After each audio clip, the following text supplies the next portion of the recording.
Fair Stood the Wind for France by H.E. Bates. Read by Janet McTeer. The Alps lying below were alternately shadowy and white as starch in the blank glare of the full moon, and then in all directions, as far as it was possible to see, the high snow peaks were glistening as crests of misty water. Somewhere below, in peacetime, at Domodossola, Franklin remembered he had once waited for a train for England. He held the intercom to his mouth, dry now after all the hours of flying across France, across the Alps and into Italy, and called his crew. "All set for France?" he said. "Any complaints?" "Home is where I long to be," the rear gunner said. "before I bust with boredom. What year is it?" "We're Hannibal crossing the Alps," Sandy said. "The year is 218 BC. "Well, it could be," Godwin said. "It's all right for Connie, he just sits and plays Patience." "Patience, hell," O'Connor said. "I'm dying of excitement now." Franklin listened, his mind flat with strain, to the talk of the crew. It was August of the third summer of the war. If he kept flying until October, he would have been operational with the same crew for a year. From the first trips over Bremen, where he wore his belt so tight that it was like a warm knife laid curved and sharp over the sour cushion of his stomach, to the immensely long trips over the dull terrain of France and into Italy, he learned very quickly the habit of flying relaxed and of foreshortening the focus of his mind. He never looked beyond the next moment. He learned never to anticipate the flak, the searchlights, the exciting terror of the target, the long journey home. In this way, the hell had been broken up into endurable fragments. Now he had begun to be cautiously aware of being tired. He was aware, too, that below him the Alps were receding, were already broken at the northern edges by the darker shadows of lower mountains below the snowline. He began to think of the crew again. He took very seriously the business of flying 4 other people over long, hostile distances. In a year, his affection for the 4 men had stiffened rather than grown. All 4 were sergeants. None of them ever called him Sir now, and he never thought of any differences between himself and them. In flying jackets, the distinctions of the ground disappeared. To feel their unified confidence in him growing and opening wide was a great thing. It had given him something higher than fear. The mountains of the distance had now become the mountains, huge and dark blue and wrinkled, of the country immediately below. The moon was going down a little, and the great glare that had lain over the snow peaks had already diminished and was touched with amber. In this weak and more beautiful light, France seemed a country of placid yellow patterns. The mountains had slipped away, and the boredom of the country of the north was already eating into his mind, making him sleepy, when the aircraft skewed violently and took a sideways and downward slip. He had lost 500 feet before his reactions became clear again. Shock cleared his mind of fright. "Christ, Frankie," O'Connor said. "What the hell happened?" For a second or two the crew were all talking together. He did not listen. He was listening only to the sound of one engine. He knew quite well that the port had gone. "God, what was that?" Taylor said. "I felt like something in a catapult." Franklin's fears were abruptly crystallized by the voice of Sandy. "You could get that effect, Skip," he said, "by breaking an air screw." The airspeed was already down and was falling in irregular jerks on the dial. The altimeter showed a little less than 16,000. It fell as Franklin looked at it. "It is the air screw," he said. "Well, for Christ's sake," O'Connor said. "Just like that." "Just like that," he said. "And we won't make it. I'm going to land. Roughly where are we, Sandy?" "West-northwest of the Vosges.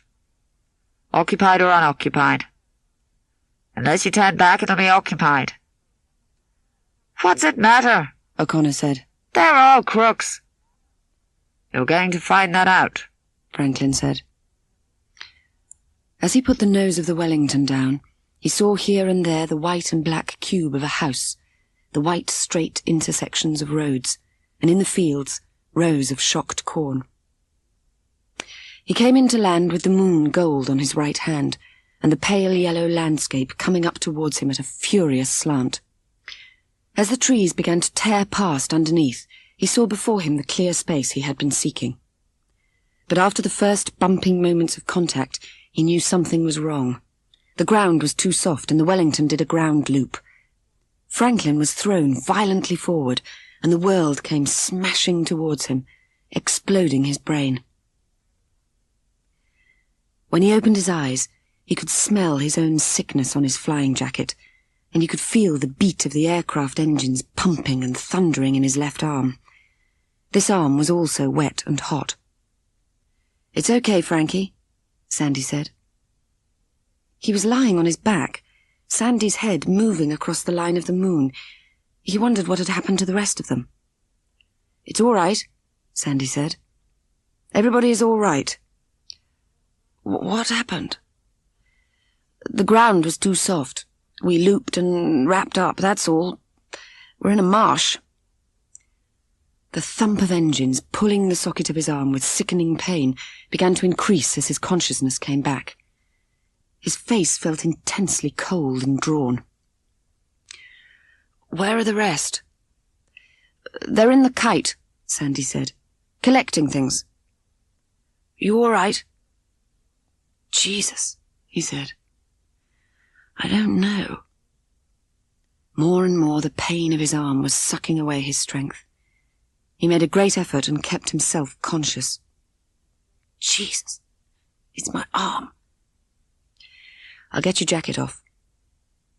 Sandy zipped the Owen jacket open, and in a moment, as his left arm became free, Franklin saw the spurt of his own blood spewed upward from the vein, vicious and thick.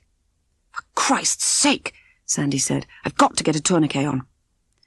He felt the pressure of Sandy's thumb on the arm, and slipping away down a slope of cold darkness, heard him call O'Connor. In the next vague moments, all he knew was the grip of the tourniquet cutting through his flesh, and soon it was as if he had no arm below the elbow. "It's okay, Frankie," O'Connor said. "It's stopped." Too weak to lift his head, he lay back and shut his eyes, and instantly the danger of the moment struck him with terrifying force. "Sandy," he said, "we must get moving." "Can you move?" "Well, I think if you could get me up, I could." "What's happening about the kite?" "Taylor and Goody are busting the inside up, trying to get the parachutes hidden." "How long have we been here?" "About half an hour." "Jesus," he said. "Any moment now we'll all be done for. Get me up." "I'll hold the arm," O'Connor said. He stood up between them and knew at once that if they let him go, he would fall down. His body was empty of the elementary means of strength. "Just hold me," he said. "Have a little rum," Sandy said. "It might help." He took a lot of rum. He drank it quickly, spilling it, feeling it beating sweetly against the sickness in his throat. He was very anxious. With enormous effort, he forced himself to feel better. He stood with his legs wide apart, hard on the ground, his teeth set. He had to go forward now, he thought, whatever happened. Godwin and Taylor came, carrying rations, maps, gear from the aircraft. Now he could hear the petrol slopping onto the ground and smell it in the air. "All right," he said. "We can walk till just before sunrise, then we'll lay up for the day. We'll try to walk roughly west, straight into the moon." "Everybody okay?" "Okay," they said. Sandy and Godwin and Taylor began to walk across the flat, marshy ground. Franklin took his last look at the Wellington, the big curved tail up against the light sky. It seemed to him, if there must be a choice between firing it and escape, that escape was the better thing. He turned to walk away and found his legs bloodless and hollow. His movements were those of a man coming out of a sickbed, and they made him feel foolish and angry. All the time he could see the 3 sergeants about 100 yards ahead, their flying jackets brown in the light of the moon. "We've got to keep them in sight," he said. "The sod of it is that I can't feel my feet." "You've lost a lot of blood," O'Connor said. "Now take it steady." He went across the marsh in painful stops and starts, leaning slightly on O'Connor. They walked for 20 minutes before they crossed a farm track, and the ground began to rise. Now there was rough grass, grown thick and coarse and burnt dry by summer. Franklin could hear their flying boots swishing through it as they climbed the hill. The effort of the climb overstimulated his heart. He could feel it knocking with immense bumps against his chest, and these bumps began to reverberate in his head, and then, more painfully, in his arm. By deliberate concentration, staring at the enormous butter-coloured moon, he forced himself upward in a series of stupefied efforts to the top. The 3 sergeants were waiting. "There's a big dip of country," Sandy said. "A valley." "Yes?" Franklin tried to go on speaking, but he could not. "Sit down," Sandy said. "You've been going strong. Sit down." He was silent, gathering his strength. It was like being drunk. The faculties dimmed and receded and surged back, and in a desperate moment he fought to hold them. He felt the sergeant silently waiting while he stood helpless on the hilltop, trying to get his speech and strength again. They came painfully back at last. "We've got to get further on. I can rest there, get ahead again, and see if you can't find a place to hide in. A wood if you can. Somewhere we can watch the lie of the country." He watched once again the 3 go ahead, and then he followed, slowly, weakly, with O'Connor.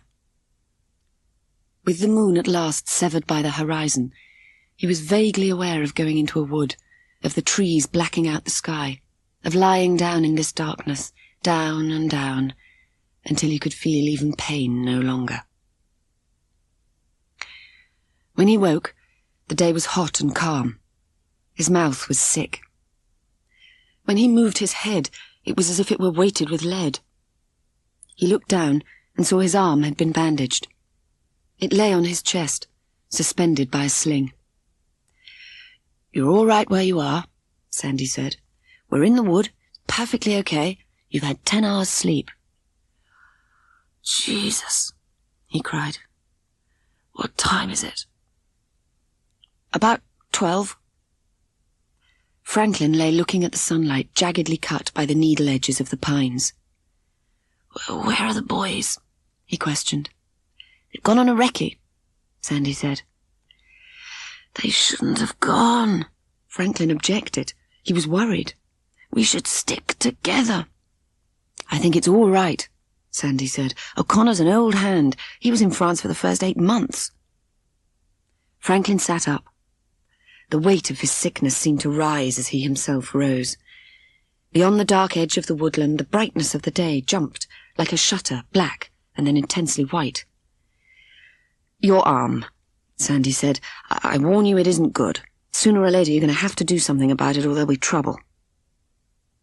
He sat back against the pine tree, listening and fretting. The blood beating into his head became the sound of the 3 sergeants returning.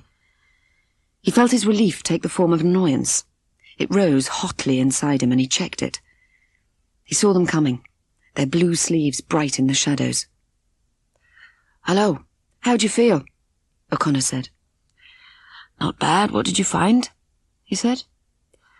"I think we're lucky. Farther down there you can see the forest stretching for miles. It would take days to search it all." "All right. Did you see any houses?" "No, but there's a road on the top of the hill ahead. A line of telegraph poles shows it up." "Right." His annoyance had gone. He felt himself reassured by the competence of O'Connor's voice and face. O'Connor was 34. His Air Force service had begun in boyhood, in apprenticeship. He had fought in France and had been twice wounded. His face was tough and pale and sure. Lounging on the dry pine needles, they had a meal of chocolate and biscuits with a small tot of rum. Franklin felt the sickness of shock and loss of blood still lying hot and sour across his chest. "My idea is to start walking again at twilight," he said. "We've got to find a house before it's dark." "That's a risk," Taylor said. "It's a risk we have to take," he said. "Can't go on without food." They rested and watched in relays. The heat began to go down a little with the sun, about 6 o'clock, but all afternoon the bare cornland was white with heat below the shimmering blue-green vines on the far slope of the valley. There began to be some sign of twilight soon after 8 o'clock. The horizon below the vines turned purple, and as Franklin went down the slope from the wood with O'Connor, he watched the line of the telegraph poles. The road was empty as they went over it. Franklin just had time to see the black shine of the tire-worn tarmac and the line of the telegraph poles vanishing into a falling darkness, and then the 5 of them were in the field beyond and walking fast and downhill again. They went on, the 3 sergeants drawing forward as usual, and heading almost dead into the thin strip of orange light lying far over in the west, the last of the day. In time, in the darkening night, Franklin lost sight of them. He was about to be angry with the sergeants for going too far ahead, when he and O'Connor stumbled on them in the grass. "We thought we'd better wait," Taylor said. "There's a river 30 yards ahead." Taylor was very young and a very good gunner. Franklin had seen him sometimes a little drunk after a big spell of ops, with gaiety swimming on his face and his eyes bright with strain, and had wondered how old you needed to be before fear emerged from the embryo of mere excitement and became, at last, a harder and clearer pain. "It's about 60 yards wide and it looks deep," Taylor said. "Any bridge?" "Oh, I can't see anything. There's a big bend further up the stream." Franklin slipped his good arm out of his Owen jacket. "Now look," O'Connor said. "You're being a bloody fool." "You can all swim, can't you?" "All except you.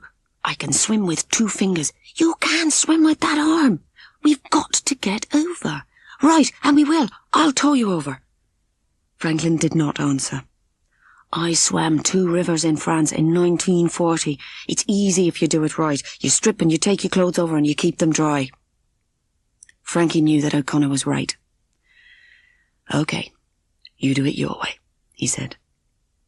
They went on to the sandy edge of the river. O'Connor undressed and rolled his clothes into his flying jacket, which he tied with his braces. "The best way is to swim on your back. Use your legs and keep your clothes above the water." O'Connor went into the water up to his knees, then crouched and rolled over. They watched him swim across, his upraised arms pale against the black water. He went slowly and easily, and finally they saw him on the far bank, just visible in the darkness, and heard his call. "Piece of cake," he said. "Okay." Noisier than O'Connor, splashing heavily by the bank, the 3 sergeants swam the river. Watching them, Franklin took off his boots. It was awkward with one arm. He felt lopsided. He tried to pull his shirt over his head, but the blood had come through the bandage, sticking one to the other. O'Connor, breathing hard, came out of the river. "Okay," said Franklin. "Lovely. I feel a man and a half. You fit?" "Not quite. My shirt's sticking to the bandage." "Hold hard. Can you straighten your arm?" He tried, but the elbow joint would not move, and a wave of cold weakness washed over him. "I'm not surprised you can't bend it. Hold on." He began to rip the shirt up from the cuff. He peeled it off the dried blood of the bandage, and it came away crackling like paper. When finally it was free, O'Connor pulled the shirt over Franklin's head. They went down into the water. It was cold, and the shock surged up into Franklin's throat. He crouched down, and O'Connor pulled him backwards into the water. He had for 1 second a spasm of panic, but he held tight against it. A moment later, he felt the motion of O'Connor swimming, and held his wounded arm up in the air and the clothes tight against his chest with the other arm, and he felt the water going past him, smooth and cold and easy. Franklin did not remember much else about that night, except their walking on in what he knew by the rising moon was a roughly westward direction. He remembered the moon always very white in the clear summer night sky, and the same crops repeating themselves, roots and corn and potatoes, and sometimes a slope of vines over the folds of the bright land. They came at last to a hill where the 3 sergeants had stopped, out of the moonlight, near a group of beeches. "Look down there," Sandy said. "Jesus." Down in the valley he saw the river, broader now and bright as chromium between dark banks. "See that house?" Sandy said. Yes. Tall and squarish, dustily white in the moonlight on the curve of the river. Nearer, up the slope, he could see a little orchard, and then a strip of vines. "It's a mill," he said. "What do we do?" Sandy said. "We'll rest in the vines for the night, and in the morning I'll go down to the house." It must have been about 6 in the morning when Franklin saw a black flutter of hens on the grass about the fruit trees, and then the white apron of a girl.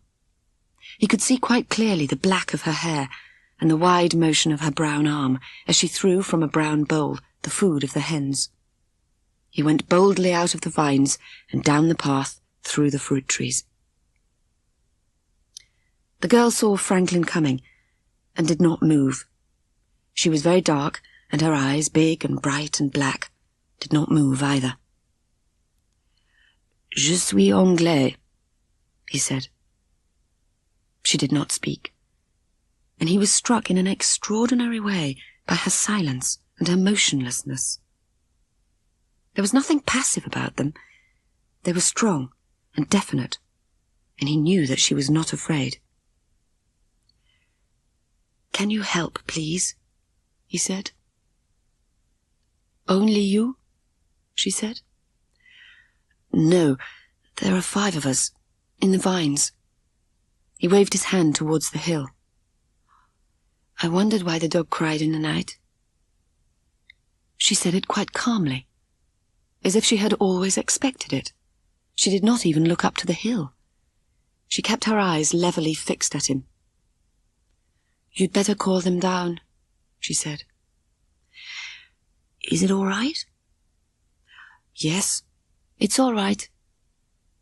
He turned and waved, and in a moment saw the 4 sergeants coming down from the terraces. "Is this occupied territory?" he said to the girl. "It is." "Bonjour," O'Connor said. The girl smiled. O'Connor grinned, and Franklin saw the 4 of them as a stranger might see them, tired-eyed and unshaven, and he said, "It's all right. It's okay." "You'd better come in," the girl said. Franklin began to walk ahead with her down towards the mill. The path widened and went past the big stone mill on the right side of the house. He could see it going on and opening out still further into a stone jetty, the river calm and low beyond. As the girl went over the threshold, he saw her legs bare and brown in the sun. They were slim and strong, and her neck had the same beautiful brownness below the short black hair. The 5 of them followed her into the kitchen. It was very big. Copper utensils shone on the whitewashed wall, and he saw, at a long central wooden table, an old woman in black cutting a stick of bread. Mon Dieu, she said. She stood up. "Where is father?" said the girl. "Mon Dieu, English? Upstairs." "Fetch him down." As the old woman went out of the room, excitedly, the girl turned to Franklin. "You'd better take off your flying jackets and give them to me." She was as calm and serious as before. "What were you flying?" A Wellington. I brought the aircraft down." He told her about the marsh and the forest and the river. "Where are we now?" he said. "This is the same river you crossed." He knew suddenly that she was not going to tell him where they were, and that it was the right thing. Her father came into the room, followed by the old woman, who gathered up the flying jackets. The man was tall and thin, with dark hair, and the same sallow skin as the girl, with deep fissures like cuts below his high brown cheekbones. He held out his hand, and Franklin took it. You aim to get to Spain? If possible. The situation is not easy, the man said. There have been all sorts of rumors. Farther north they have taken hostages. I don't want you to take any risks for us, said Franklin. In France, everything is a risk now, the man said. I'm sorry. We know. You will want to eat, the man said. Perhaps you will go upstairs first. Have you the necessary things to shave with? My friend here has a razor, said Franklin, pointing to O'Connor. He's always the man of emergency. Then please go up. My daughter will take you. Thank you, said Franklin. Thank you indeed. The girl took them up wooden, carpetless stairs to a first landing, and then up a second flight to a room at the top. A single window looked downriver, across the valley. The sergeant stood awkwardly, tired and nervous with strain. Franklin looked at the yard below. There's a man down there, he said. Only Pierre, she said. Your brother? No. He would be helping my father in the mill if the mill were working. Will he know about us? He will know, and it will be all right. He did not say any more. The strain of things and now the relief came rushing up through his body in a spasm of cold weakness. He held it down, and in that moment, the girl, alert and dark-eyed, looked the calmest, surest person he had ever known. In an hour, Franklin went downstairs alone. He found the girl and the old woman waiting for him on the first landing. "Now," said the girl, "there are only 4 of us. This is my grandmother, my father's mother." "Madame," he said. He bowed slightly. The old lady, who looked more than 70, had a big silver crucifix on her chest. She looked eternal and old and scared, and did not say anything. "Then there's Pierre and my father and myself." "Yes," he said. "That's all," she said. "There is a bridge about 2 miles down the river, and if anybody else comes, it will be that way, and it probably will not be good. But if you see a man like my father, though taller, it will be my uncle." "Yes." "We are going to put you in the mill. You can only come out at night, and only one at a time. Now, come down to eat." They ate a breakfast of boiled eggs and cheese and bread and apples, and drank cold, thick milk, and then the girl led them across the sun-whitened yard to the mill. Inside, they climbed wooden stairs, and Franklin could smell the dry dust of corn. The girl led them across the first floor and up a shorter flight of stairs into a smaller room beyond. "If you stay here, it will be all right," she said. She stood alert and assured and upright among the 5 men. Franklin looked at the wide, clear forehead under the black hair and the smooth skin, and wondered how old she was. "We shall bring your food up here," she said, "and you will need other clothes when you leave."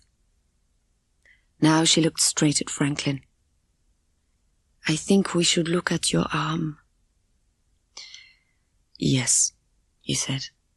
He knew by the pain it was no use being silly. The arm might, if it got worse, complicate the whole business of escape. "Do the others understand," she said, "about remaining here?" "I will make it clear," he said. He told the 4 sergeants what the girl had said. "You know what to do if anything happens. O'Connor is in charge." The girl went out and Franklin followed her. She went through the kitchen, calling to the old woman, and into the living room beyond. There was a heavy mahogany table in the centre of the room. She began to take off Franklin's flying jacket. Immediately he felt the pain swing up from his arm into his forehead, beating at his eyes. She seemed to know at once how he felt, and said, "You had better sit down." And as he sat down, the old woman came in with a basin of hot water and a towel. "Now." She unknotted the bandage and began to unroll it. Blood had soaked through in a huge brown patch, darker as the successive folds of the bandage came off.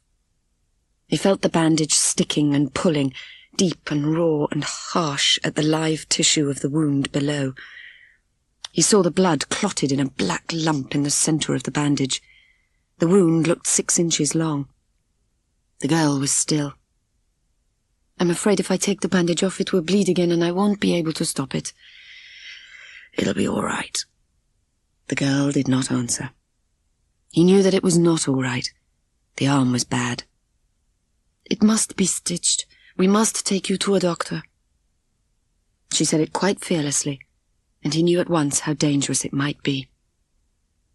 "That means great risk for you." "The whole thing is a risk," she said simply. She looked at him with shining black eyes, in which there was a sort of startled determination, but no sort of fear at all. "There is a doctor in the town. If the arm is not treated, it will mean hospital. You will have to give yourself up." "Then we'd better go into town. Will it be difficult?" "I don't think so. Once we have the chicken." "The chicken?" She smiled. "With a chicken, you can do most things. With 2 chickens, you can do anything." The smile remained on her face, luminous and beautifully clear and fearless, while she finished rebandaging his arm. Then she said, quite simply, "There is no need for you to be afraid." "Afraid?" "Oh, yes. You have been afraid all morning. But there is no need to be." "Afraid? Why should I be?" "You have been afraid of someone coming. You have been afraid for the others and of us. And just now, you were afraid for us." For a moment he did not answer. What she said was true. "It is natural I should be worried. It is my responsibility." "You know what grand-mère says? Go to sleep and trust in God. Now, go and get some sleep." "All right. Thank you." "What is your name?" "Françoise. What is yours?" "John. Well, they call me Frankie." "To make it difficult?" No. My name is John Franklin. My mother calls me John, but everyone else calls me Frankie. It's a diminutive. Do you understand?" "No." "Well, it's a diminutive of my father's name." "What was your father's name?" "He was called Henry, but it has nothing to do with it." "Well, you said it had." She looked bewildered. And in that moment, as she stood there, puzzled, he had the first full picture of her, young and fearless in her devotion to the dangerous moment, now troubled by the simple contradiction of his name. As he looked at her, she still trying to work out the small, stupid problem of what he was called, he felt her wonderful coolness break down and the warmth of her simplicity take its place. And he knew that he had been afraid of her, of that immense assurance, so clear and unequivocal and young. And now, as he saw her troubled by the confusion of his name, he was no longer afraid. For the first time, he felt nearer to her and could talk to her like an ordinary girl. "It would be simpler if you called me John," he said. "John is better." Franklin, the girl, and Pierre drove into town on the following morning. The girl sat holding 2 chickens, tied in brown paper, on the broad seat in the front of the cart. Pierre was driving, and Franklin, wearing black trousers, a black jacket, and striped blue shirt, sat between them. The jacket was buttoned so that his injured arm, tucked into the shirt, was not visible. The land, flat and white in the hot sun, began to rise after the first few miles from corn stubble onto a country of vineyards. The road was very straight now, with double lines of tall poplars, and dust had gathered as thick as white sand on its edges. A few bicycles came along, and a few peasants walking, but there were no cars. "What is the procedure in the town?" asked Franklin. "There is no procedure. Some days they stop you, and some days they don't." "What do we do?" "We drive straight in. It's better to do the obvious than to try to be clever." Now the avenue of poplars had ended, and beyond them were groups of red and white houses. In a few moments, the road turned and began to go uphill.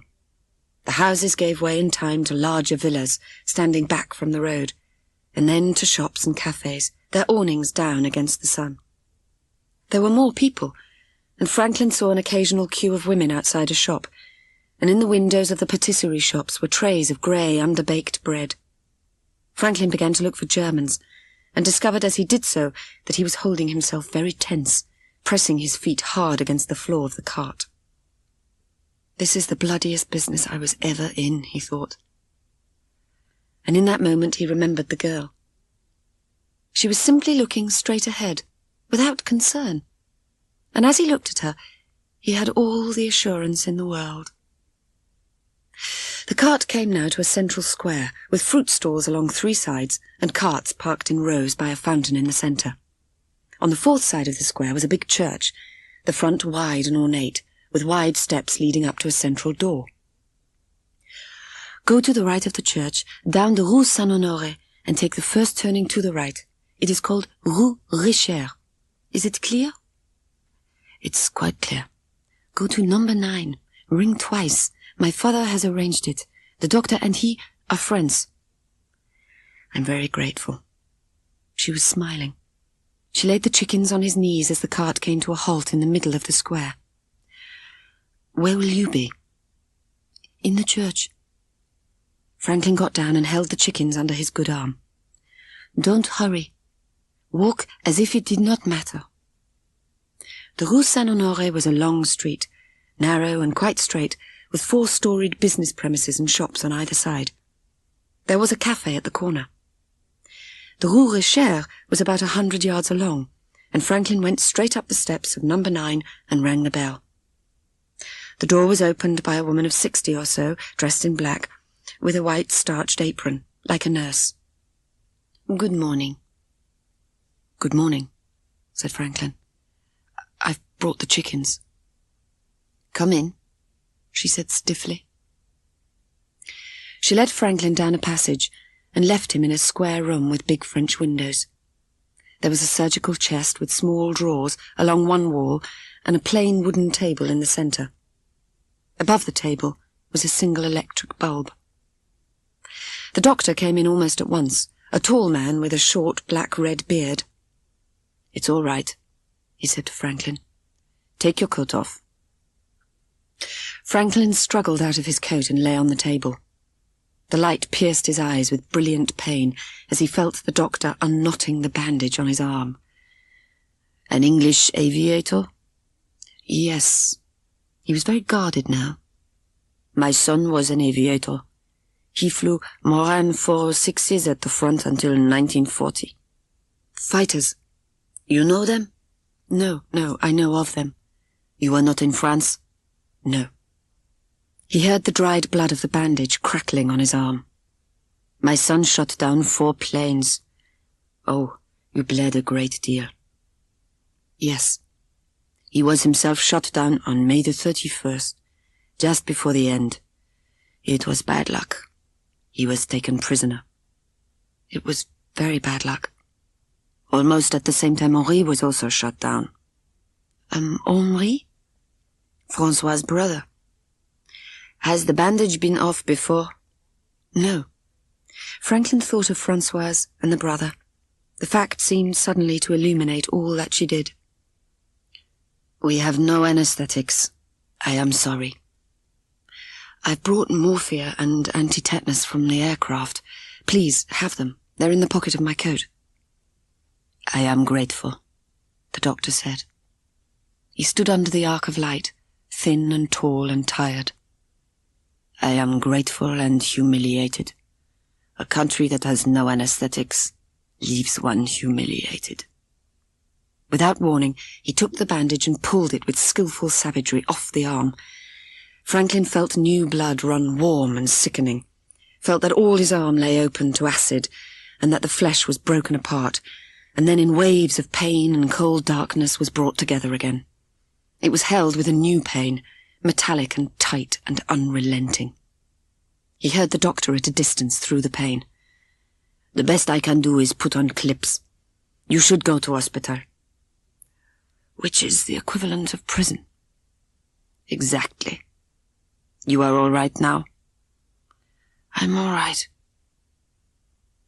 In the church, Françoise was alone, halfway to the altar, kneeling with her head on her hands. He went quietly and knelt beside her. He was very close to her and felt the intimacy of the moment. When she spoke, her voice was so low that he could hardly catch the words. "I have been praying for you. Do you belong to the church?" "To the Church of England." "It is a very proper thing to have faith." "Very proper." "I had faith you would come back this morning, and you came back. I have faith that you will get away safely, and I know that it can happen. I've prayed very hard for that." He did not know what to say. He felt small because of her simplicity and the great assurance behind the simplicity. She turned her head, and suddenly, as she looked at him, she seemed so young and calm that he was horrified. He remembered with a sickening shock all that it meant in France to help someone like himself. It was treason. His sickness rose and turned sour in his throat. They must get away, so that if anything disastrous should happen, it would happen only to themselves and not to the girl. "Can we go tonight?" "No. We ought to. When it is possible, yes, but it isn't yet. I am afraid for you." "There is no need. It has been done before. If you have faith, it can be done again. It is a question of patience and faith. You have only to trust us. That's all." He suddenly put his free hand against hers. "I will trust you. But in turn, will you trust me? If you feel at any time that the risk is too great, you will tell me and let us go. I will trust you in everything." And she crossed herself swiftly, but with proper humility as she got to her feet. "Don't hurry, and don't look back." They drove in silence, in the hot sun, out of the town, and every motion of the cart brought a jagged knife across his skull. When they came to the mill yard and he got down, the force of his feet striking the ground seemed to rock his head on his shoulders. "Go straight up." Climbing slowly up the stairs inside the mill, the shadow cool on his eyes after the pain of the sun, he heard the sergeant's excited voices. They burst at him as he opened the door. "God, Frankie, thank Christ you're back. We were scared to hell about you." "What happened?" He stood swaying slightly, looking at the scared faces of the 4 sergeants. "The Jerrys were here," O'Connor said. "The Jerrys were here. An hour after you'd gone, there was a Jerry walking up to the grapevines with the girl's father. It might be nothing. They were in there bloody near half an hour. When they came out, the old man was as grim as hell. What else? That's the damn funny thing. Nothing else. The Jerry went." Franklin tried to think calmly, but all he heard about treachery in France began to break in on his calmness. With his head beating in pain, it was difficult to make sense of his thoughts. "Sandy, what do you think?" "I think we should start walking."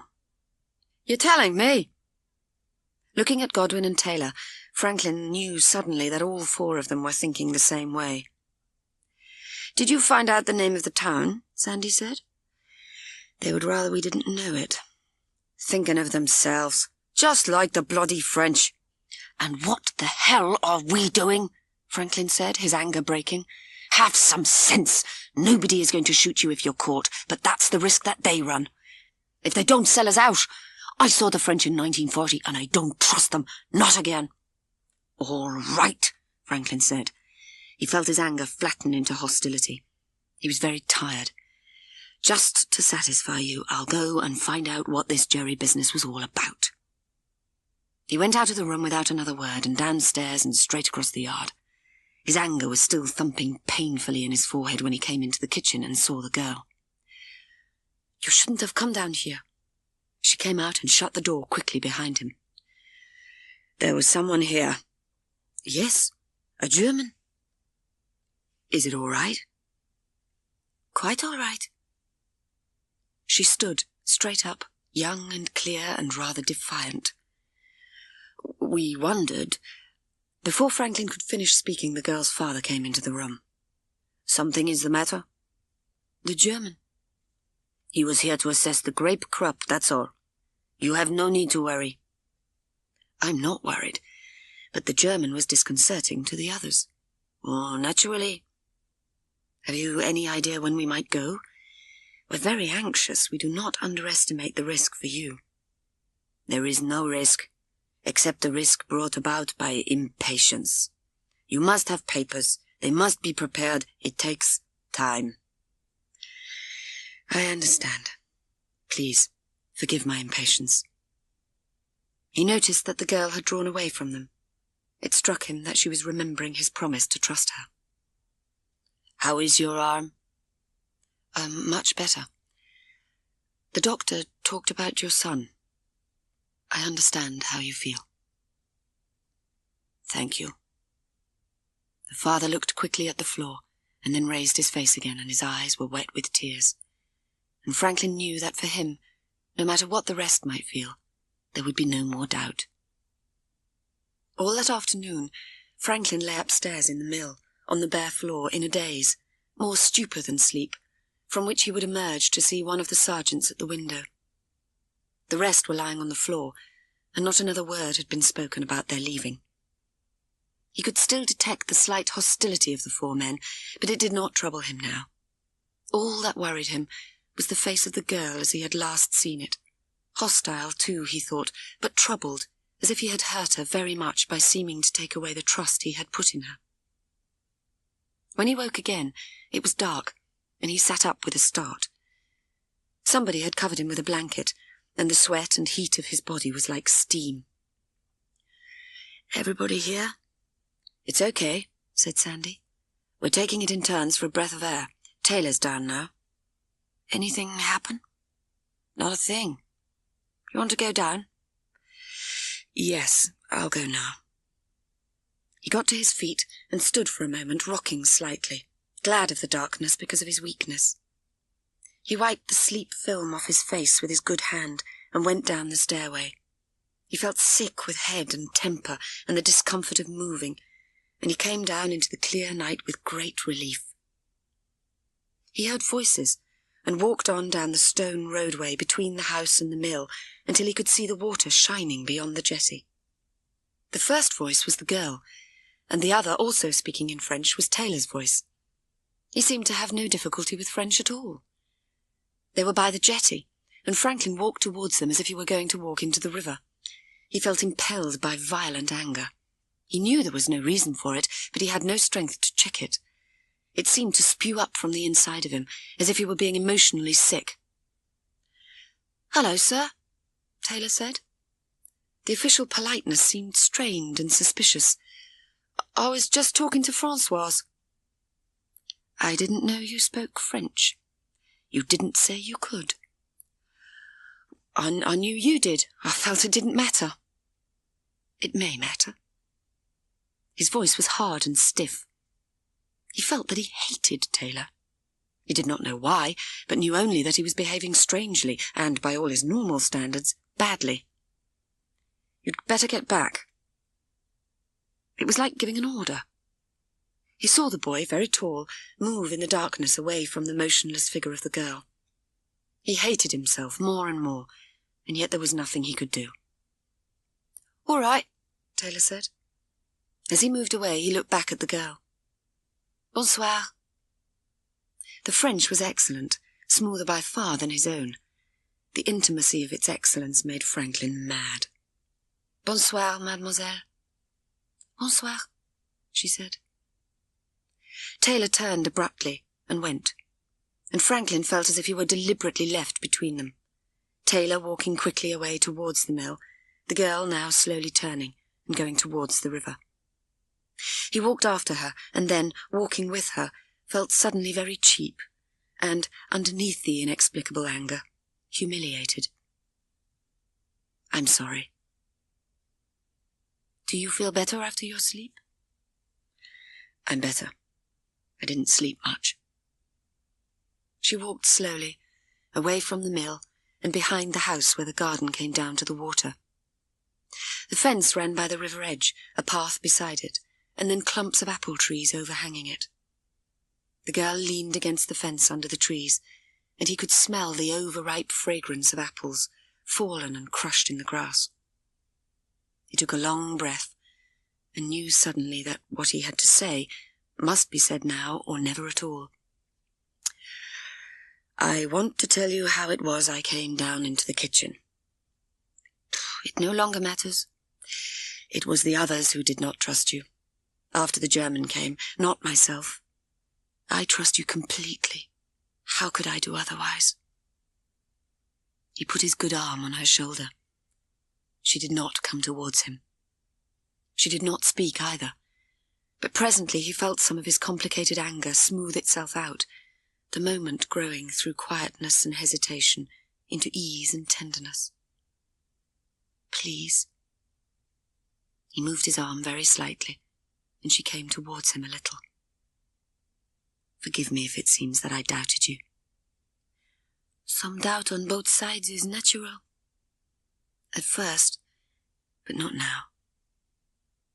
"I have no doubt." He leaned his face towards her, feeling her cheek smooth and so much cooler than his own. All his anger had gone now, replaced by the simple ache of his own sickness. As he touched her, she came very slightly towards him, and he was at once tired and grateful with slight exultation at the same time. He put his hand on her neck and drew her towards him, but he did not say anything. There were many things he would want to talk to her about in time, he thought. He would want to talk about France, her brother, the escape, the war, but he was occupied now only with the transition of his feelings from anger to humiliation, and now from humiliation to tenderness. As he held her, he looked across the river over the dark fields. The stars in the summer sky were repeated in the smooth flow of water, and there was no sound. And he thought of the countryside at home, in England, when leave took him to Worcestershire, and the valleys were heavy with blossom, and the war was a separate and unreal experience. It seemed unreal to him now as he looked at the river and held the girl with his one good arm, her face cool against his weariness. Then all the unreality of it became real as he turned his face and put his lips against her throat and kissed her. "You're tired." She lifted her face. Her voice was very tender, and he was startled.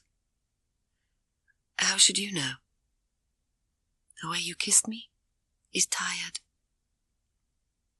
"Do you want me to kiss you in a way that is not tired?" "If you like." He waited for a few seconds, and then she turned her body, and he kissed her full on the mouth. Her lips were warm and soft, and he felt all the former intimacy of the day in the way she let the kiss go on, unprotesting and seriously tender. She broke away when she was breathless, and he laughed slightly and said, "I'm not very good with one arm." But she was very serious, and did not even smile in the darkness. "Listen, your arm. You want to go, don't you, from here?" "I must go." Now he was sure that he did not want to go. "Whether you go or not depends on your arm. You have to take great care." "You want me to go now?" "No." She put her face against his shoulder. "No. But the arm is dangerous. You look sick." "I feel sick." Suddenly he admitted it. It seemed useless to keep any part of himself from her now. "If the arm gets worse, it will be very complicated for all of us." She took his good arm and began to walk along the path. He knew now the cause of his anger, of his feeling against Taylor. His sickness had gone down to his feet. He could hardly set them on the path, and he was glad when he and the girl stood by the mill again. "There is a possibility of getting passes, at least for 2 of you. My father will be back tonight. We will know then." "Thank you." He put his good arm across her shoulder, and she lifted her face and kissed him again. By the morning when he woke, Franklin's head seemed to have swollen strangely. His tongue was thick and sour in his terribly thirsty mouth. Above all, he did not want to move. The sergeants had covered him with blankets, but when he opened his eyes, he saw only Sandy and O'Connor. The sun was well up, the sky blue already with morning heat through the little window. He could feel his arm. It was as if someone had bound it to his side, and the hot, swollen flesh was trying to pulse itself free with sickening force. "Hello, Skip. All right?" Sandy came and knelt beside him. "I feel lousy. Where the hell are the others?" "It's all right. Upstairs. They found there was another floor above. The old lady said it was safe, so they went up to keep a better lookout. They can talk up there without disturbing you. Walk about a bit." "The father's been up," said O'Connor. "Taylor talked to him. He says there'll be 2 passers-by tonight. I'm sorry, Skip, about yesterday. Not trusting. I don't want to go. Not yet. Let the 2 kids go." "All right." He looked at O'Connor and grinned. He liked the feeling of friendliness, stronger in renewal.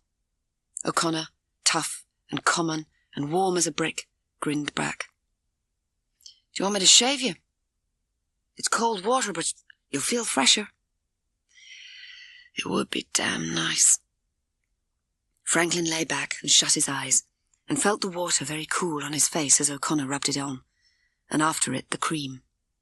He had no energy or desire to speak until Sandy began to pull his leg gently, his voice mocking quietly.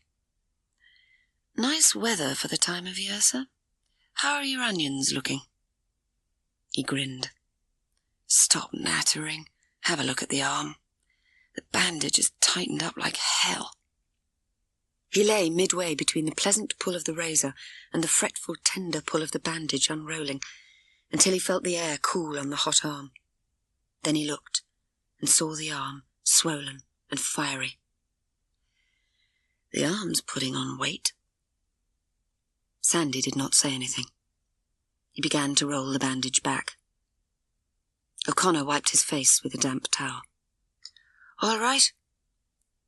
"Thanks. It feels wonderful. I could drink pints and pints." The girl brought a jug of water. The memory of the girl and the intimate moment by the river suddenly came back. The pleasure of it broke through like light. All his mind became clear and happy, fresh with recollection. Then O'Connor brought the jug, and Franklin drank straight out of it, spilling some of the water on his shirt.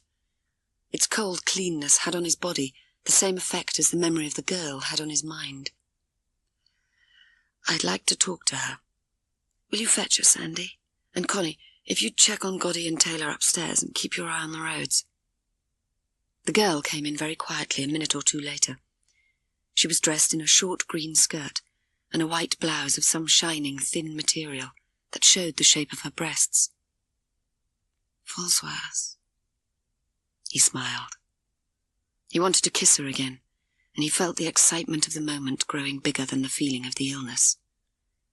He reached forward and pulled her down towards him, and she came without any hesitation.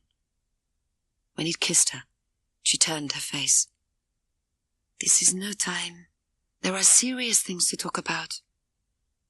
"Oh, this is serious." He saw the light of pain and wonder jump sharply into her face, and he thought, "Oh, God, I mean it. I do mean it, and she isn't sure. It is serious. Jesus, it is serious." "Please," he said, "please." He looked at her steadily, and she looked back, calm and clear, the black eyes so seriously tender again that he knew there was no need to speak any more. It was she who was rational again at last. "It will be possible for 2 to go tonight. Pierre will take them the first part of the way. The papers are for Jean Joubert and Michel Lebrun. They are going to Marseille, to hospital. It's very simple. The papers say they are deaf and dumb. In that way there are no questions." He nodded. "The 2 young ones will go tonight. They've always been friends together. Their ages and descriptions must be filled in, and they had better get to know the papers. Confidence is everything. They must sleep now. They will be travelling all night." She bent down and kissed him, and he discovered that he had hardly the strength to kiss her back. "Try to sleep." There was nothing else to the day except the increase of pain and sickness and the sweat of his body under the blankets, and whenever he opened his eyes, the glaring square of sun, and whenever he shut them, the image of the girl, steady and bright in the dark confusion of fever. O'Connor roused him a little after 8 in the evening. The 2 sergeants were ready to go. Taylor was wearing a dark blue beret and a blue sweater tucked into a pair of navy blue trousers. He looked very French and very young. Franklin held up his hand. It was more of an effort than he expected. Taylor took the hand. It seemed an awkward moment, and they each said goodbye. Then Goddy came up, and Franklin said, "Goodbye, Goddy. Don't go arsing around too much. Keep your head." "Goodbye, Frankie," Goddy said. "I hope your arm will be better." Franklin smiled. He's a good kid, he thought. A hell of a nice kid. Too nice to be in a war and getting his life ballsed up. I hope you get through all right. Franklin heard the 2 young sergeants saying goodbye to Sandy and O'Connor, and the voice jumbled in his head as the 2 boys went downstairs. "We can watch them go up the hill," he heard O'Connor say. The 2 elder sergeants stood at the window. Franklin got slowly up, kneeling first, then standing, his head seeming like a great iron ball on a matchstick. A second later he was falling through the cold space of the mill, bailing out like a dead weight, down forever, until he struck his arm against the stone, and it broke off. When he came round, he saw an oil lamp burning on a table by the bedside, and the old woman moving about in the low light. "This is it," was his first thought. "If they come now, they'll shoot everybody. The old lady and the girl, everybody. There's no escape now. Oh, Jesus, what have I done?" His arm hurt like hell. "What time is it?" "It is past the time for talking," she said. She came and stood in the lamplight, so that her shadow was huge and easy on his face. She stood there, it seemed to him, all night, so that the light should keep out of his eyes. Whenever he woke, the shadow was on his face, but afterwards he knew it was the whole darkness, and that the lamp had gone. When he really came to himself, it was day, and the girl was in the room. He could tell by the blue of the sky through the windows that it was very hot and far into the day. She looked very tired. "What time is it?" "This is the 3rd day." There was no reasoning it out. He lay flat and without strength. "The doctor is coming tonight."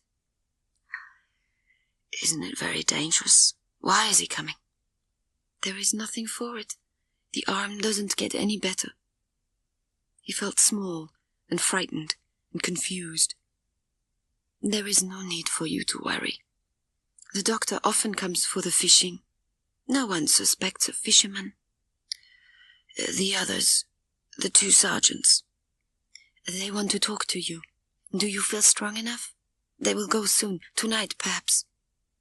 As she went out to fetch the sergeants, he remembered something. "My revolver, it was round my waist. What happened to it when they undressed me?" "I think the sergeants have it." "Would you tell them to bring it, please?" She went out of the room, and his thoughts had no real coherence again, and he let them go. He shut his eyes for a moment, and then was glad to hear O'Connor and Sandy and Francoise coming upstairs. He opened his eyes as they came into the room. The girl looked very lovely, and clear and dark beside the 2 men. O'Connor tough and mousy, Sandy bald and fair, in their makeshift French shirts and trousers. "You're a nice one," said O'Connor. "I'm sorry. I got you all into this mess from the first." "Oh, yes. I saw you climb out of the kite and break the bloody air screw with your hands." "How do you feel?" said Sandy. I don't know quite what day it is." "Do you feel well enough to hear something?" "You're going. I know." "That's the point. We're not going." "Don't talk cock." His anger was only a husk. "If the arrangements are for you to go, you go. Let's talk sense. You've been bloody ill.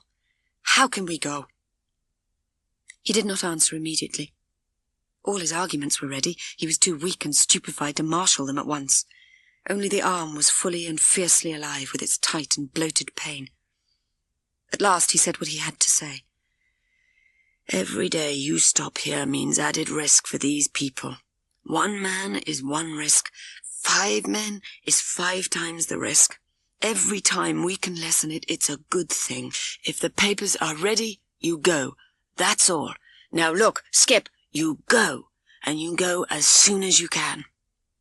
You are bloody stubborn. I know I'm bloody stubborn, and that's why I'll be all right. Did you bring my revolver? Yes, I've got it. Thanks. You never know. O'Connor and Sandy looked very miserable. Then an awful sickness flew over Franklin, and he felt as if he would float away. He came to himself later, without having any idea of what time it was. But now lace curtains had been drawn over the open window, and a light wind was blowing the curtains irregularly to and fro. Far away, very far away, a little out of focus, stood the doctor. Franklin did not speak. Can you hear me? Said the doctor. Are you still sleepy? Hellish, Franklin thought. He tried to smile. He felt the smile crack his dry lips. The doctor went on speaking. Franklin realized that what he was saying was of immense importance, but he did not care, did not respond until he grasped that the doctor was talking about a hospital. Hospital? For such an arm as yours, there is no course but hospital. You have to make the choice, of course. Franklin struggled for a coherent response. Between what? Between going to hospital as a prisoner or remaining here. But you must be fully aware of what it means to remain here. The voice was distant, almost a whisper. If you remain here, it will be necessary to take off the arm. The words hit him as a wind of terror. It was the biggest horror he had ever known. Jesus, he thought. Please, Jesus. The terror seemed to career furiously round the whole world, like a terrific living comet of protest, and then it broke against his eyes and became instantly a single and more terrible thought. I'll never fly again. I'll never fly again. Jesus, I'll never fly again. I will be frank. If you go to hospital, they will take off the arm. There is no choice. If the operation is done now, I have complete confidence. I will bring my brother from the hospital itself. He is a surgeon, very competent. He needs some fishing too. Franklin, not answering, suddenly remembered Sandy and O'Connor. They're going tonight. The sergeants, they're going, Franklin said in a moment of despair. I don't want them to know. They must not know. After she had watched the 2 English sergeants disappear down the track that wound along the ridge above the vineyard, the girl took a few paces down the slope towards the house, and then suddenly lay in the rough grass, face downwards, her mouth open, panting. She could feel her heart pounding against the warm earth, and the echo of it beating back against her chest. And all the time, as she lay there, thinking of what was going to happen in the house below, she told herself that she was not afraid. She lay there for about 20 minutes, feeling the breath of the hot earth. Then she got up and went down the path, her face firm and calm. At the river edge, a boat, broad and shallow, lay tied to the jetty.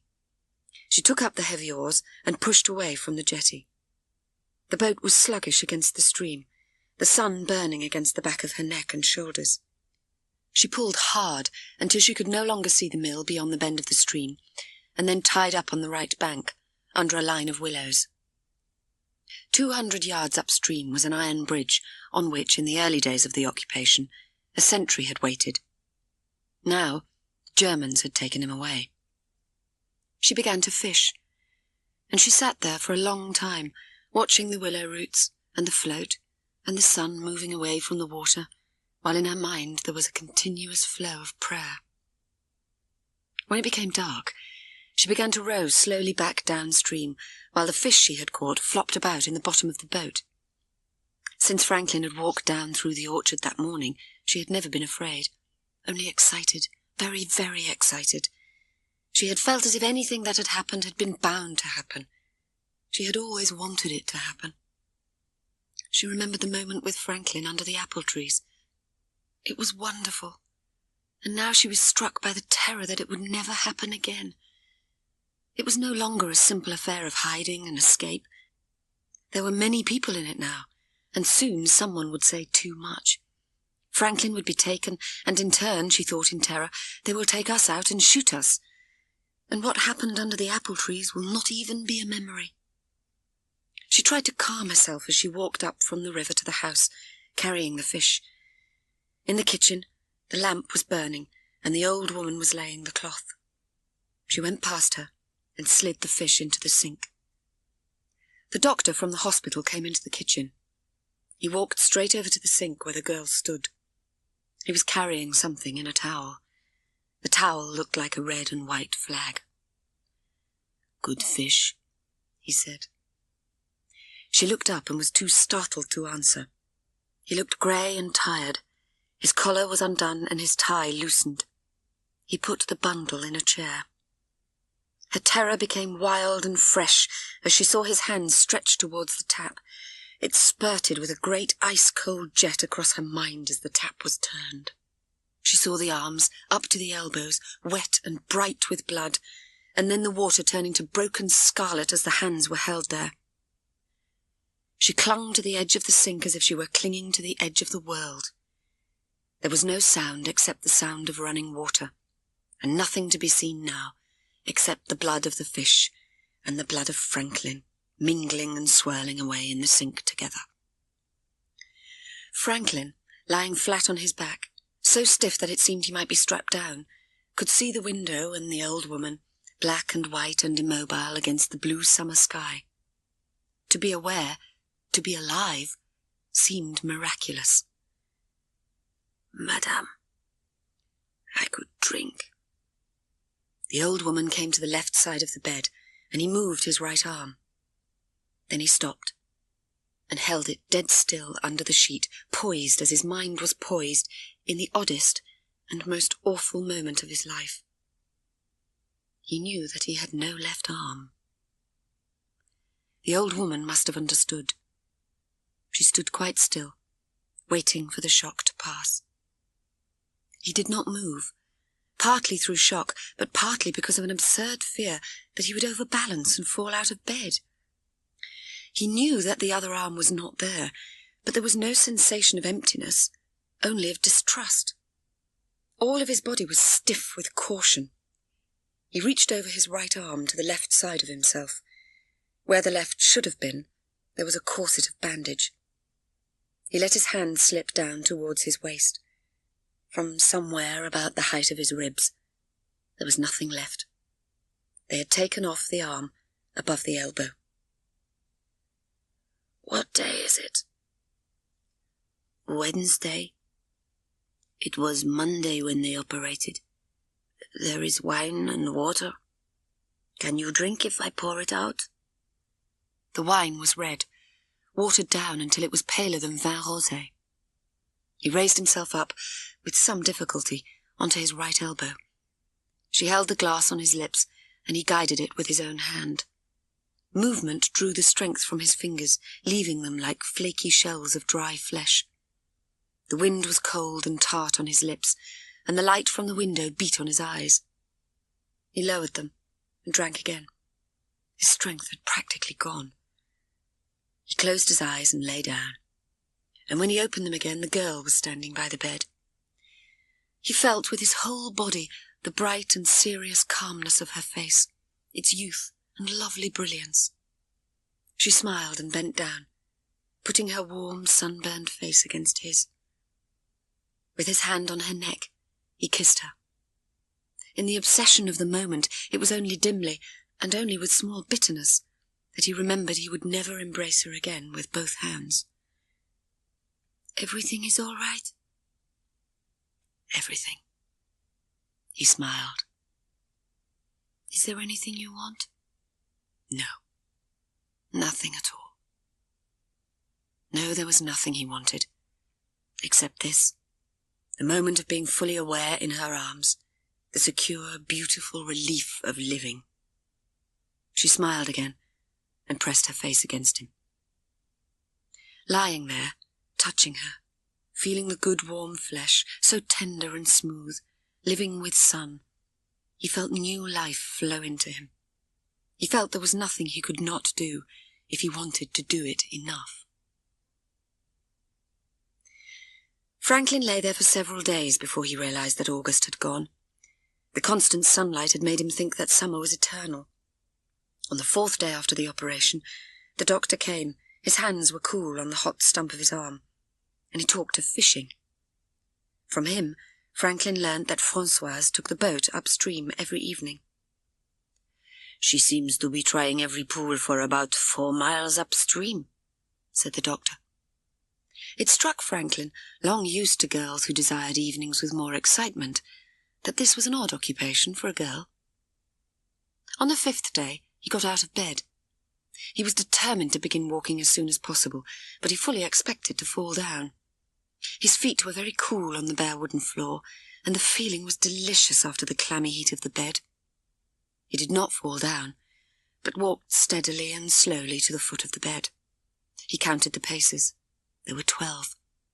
He took 10 more to the window and hung on to the sash. After a few moments, he walked diagonally across the room to the other window. There were 16 paces. He stood there for several moments and then took another 15 paces back to the bed. 12 plus 10 plus 16 plus 15. He felt very glad. He got back into bed feeling relief, mingled with subdued pride that he had taken his first solo. The feeling of lopsidedness worried him a little, but it was, after all, not unlike flying with one engine. He would get used to it. Someone knocked at the door. Neither the old woman nor Françoise ever knocked, and he said cautiously, "Come in." It was the girl's father. He was in shirt-sleeves and looked as if he had suddenly come in from the fields. His eyes were troubled. "Something is wrong?" "Yesterday there was trouble in the town. 2 Germans were shot." It means hostages, Franklin thought. "The situation is bad. They have put a curfew on the district and taken hostages. Now they are taking a census of houses." "You think they're coming here?" "We know they are coming." Any moment now, Franklin thought. "I'm ready to do whatever you want." "We shall have to move you. I'm sorry. Pierre and I will carry you." "No, I can walk." He began to get out of bed, and the last thing he remembered was a black wall swinging violently into his face. When he came round again, he was looking up at the sky. He looked forward to see the tall shape of the girl's father before him, and upward to see the blank and thick-lipped face of Pierre above his own. Together, they were carrying him across the jetty to the river. They had him on 2 planks lashed together by rope to form a stretcher. Someone had partly dressed him, putting on his trousers, and they had covered him over also with a grey blanket, on which his good arm lay bloodless in the hot sun. All his strength lay behind him, in the bedroom. They set him down on the jetty for a moment and then slid him, very gently, down to the boat below. He heard the voice of the girl. She and her father slid the planks along the seats of the boat, fixing them centrally towards the stern end. Then Franklin felt the boat rock and saw the girl's father standing on the jetty, and then, above him, the girl bending down. "I'm going to cover you over. It won't be for long." The tarpaulin came over him, hiding her face, the sun, and figures on the jetty. He breathed the smell of tar, warm and secure. Then he heard the silence, the gentle sound of the water, and the regular beat of oars. The girl rowed steadily, and the boat moved on at the same pace. He felt very tired and shut his eyes. feeling in the complete darkness the old throb of his arm renewing itself and beating up through the blood of his head. He was disturbed by the slowing of the boat. He felt it turning in a half-circle across the stream, drifting. "Don't move." He lay very tense and still. "What is it?" "They have put a guard back on the bridge." "Jesus," he thought. "Can he see us?" "He is about 100 yards away. He is looking at us now." He did not speak. The movement of the boat had almost spent itself. The girl talked in a whisper. "There used to be a guard here. He never did much." "Yes, but what do we do?" "We fish. Wait a moment." He felt the slight shock of the boat striking the bank, and her voice again. "It's all right now. We are under the trees." She lifted the tarpaulin off his face. The shadow of the willow was unbroken, and he looked up at her. She was tying back her hair. "Better?" "Much better." She put her hand on his forehead. "There is something to eat. I brought apples and some bread." "I would rather drink." The golden afternoon over the river was wonderfully quiet. No wind came across the water as it would do in England to beat off the sun. Even the deep shade was warm and undisturbed. "There is milk." And he realized she had come prepared to stay for a long time. He wondered, as she uncorked the wine bottle of milk, what was going on back at the house. Whatever it was would affect them both. Putting her hand under his neck, she lifted him up. The idea of his walking through France one-handed, as it were, suddenly seemed painfully ridiculous. He partly sat up, and the only problem in his life became whether he should use his one arm to prop himself up or to hold the bottle. He finally propped himself up, and she held the bottle to his mouth. "You think it will be all right, at the house?" "Yes." She spoke with readiness, and he was aware of some enormous conviction in her.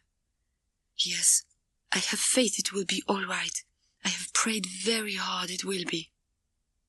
He did not speak. It was hardly the time, he thought, to argue about the efficacy of prayer. "I have told you that before, haven't I?" "Yes." "You have faith yourself?" "Sometimes, not always." "Oh, you should have faith. When I fish, I have great faith, and the fish answer my prayers." "The fish answer your prayers?" He smiled. "Yes." Her eyes were wide and black, and he looked into their shining and lovely belief. "Yes, the fish are God's, and so God answers the prayer through the fish. That's simple enough."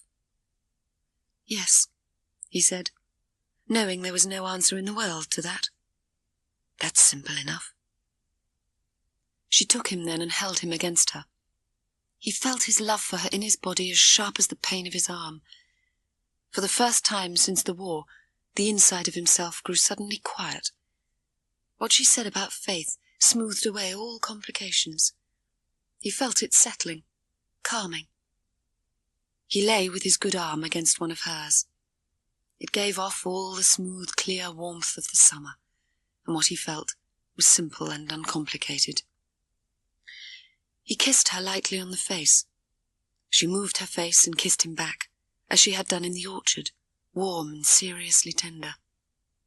As she did so, the slightest breeze stirred across the river, and parted for a moment the leaves of the willow, so that Franklin saw the German on the bridge, his bayonet sharp and bright against the sky.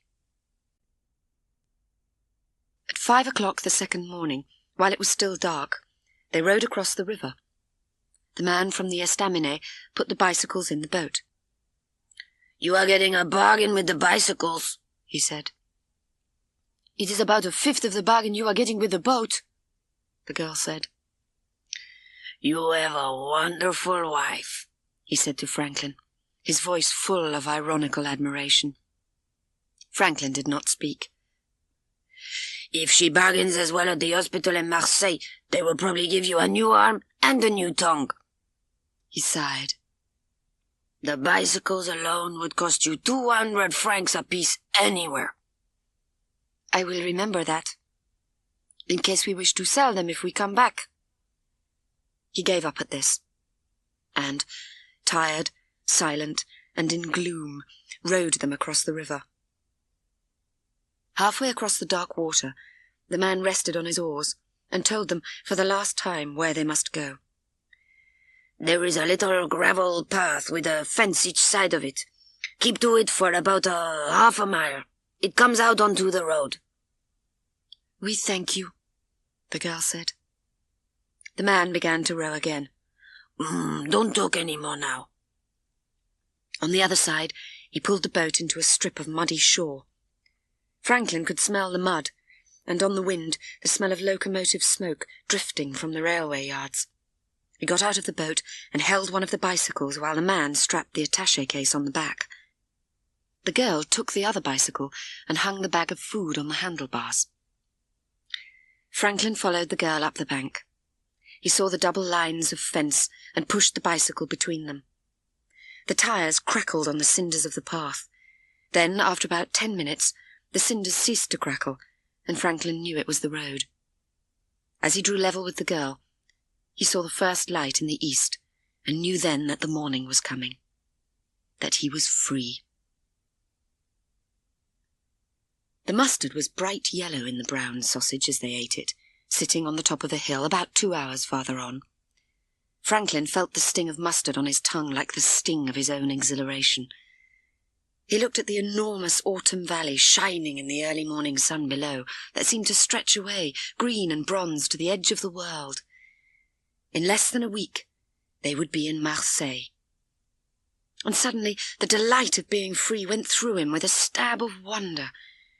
It was fine and beautiful to be in the cool autumn country and going farther and farther out of German range. "Would you marry me in Marseille?" he said. He saw her face, still and grave, as if he had shocked her. "Let's get married," he said. He felt very sure of himself, impulsive and light-hearted, but sure. There may be an English parson there who hasn't gone. There are plenty of English still in Marseille. She still did not say anything. "Please, let's get married." "I don't ask it," she said. "You mean you don't want to?" "I mean, I don't ask it of you unless you want to give it more than anything in the world." "Oh, Jesus," he said. He put his face against her shoulder and felt the selfish light-heartedness of himself die away. "I do want it. Oh, Jesus, I want it so much. Believe me, please." She looked at him simply, with bright wonder. "Then it couldn't be otherwise," she said. It was November when they came down to Marseille. The weather was fine and mild, and a warm wind blew in from the sea. Pierre's sister kept a small greengrocery shop in the northwest of the city. The shop was very small, with only a single room at the back and 2 bedrooms above. Pierre's sister and her husband slept in one room, with Françoise in the other. They arranged a room for Franklin in a small hotel 1 street away. It was safe, they said. He did not like the hotel. It was clean and empty and desolate. 3 times a day he and the girl took their meals at a small restaurant farther up the street. Every evening after saying good night, he went up to his room with a feeling of loneliness. The nights were quiet. There was hardly any sound of street traffic, and in the hotel no sound but the occasional hollow echoes of feet on the stairs, and all the time, in the next bedroom, the small, irregular noise of someone using a typewriter. In the mornings, Franklin woke about 9 o'clock and took about half an hour to dress himself. He had now become very adept at knotting his tie by holding the end of it shut in a chest of drawers.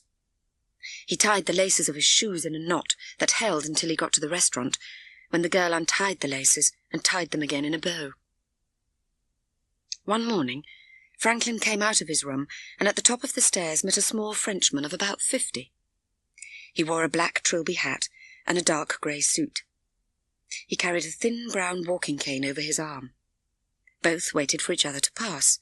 Both said "Pardon," and the Frenchman made a short bow. Then, as he bowed, he saw Franklin's shoes. He bent down and began to tie up the laces into small, neat bows. Franklin did not know what to say or do. The Frenchman smiled and got up. "They are very fine shoes," he said. "It has been some time since I saw shoes like that. You will excuse me for passing a remark. They have the quality one was formerly used to." Franklin said, "Of course," and bowed. "You have lost the arm in the war?" "Yes," Franklin said. "It is a very great pity." He was gravely sympathetic. "If there is some small thing I can do for you at any time?" He smiled and made a small movement of his hand. In his eyes there was now a quality of crystalline sharpness.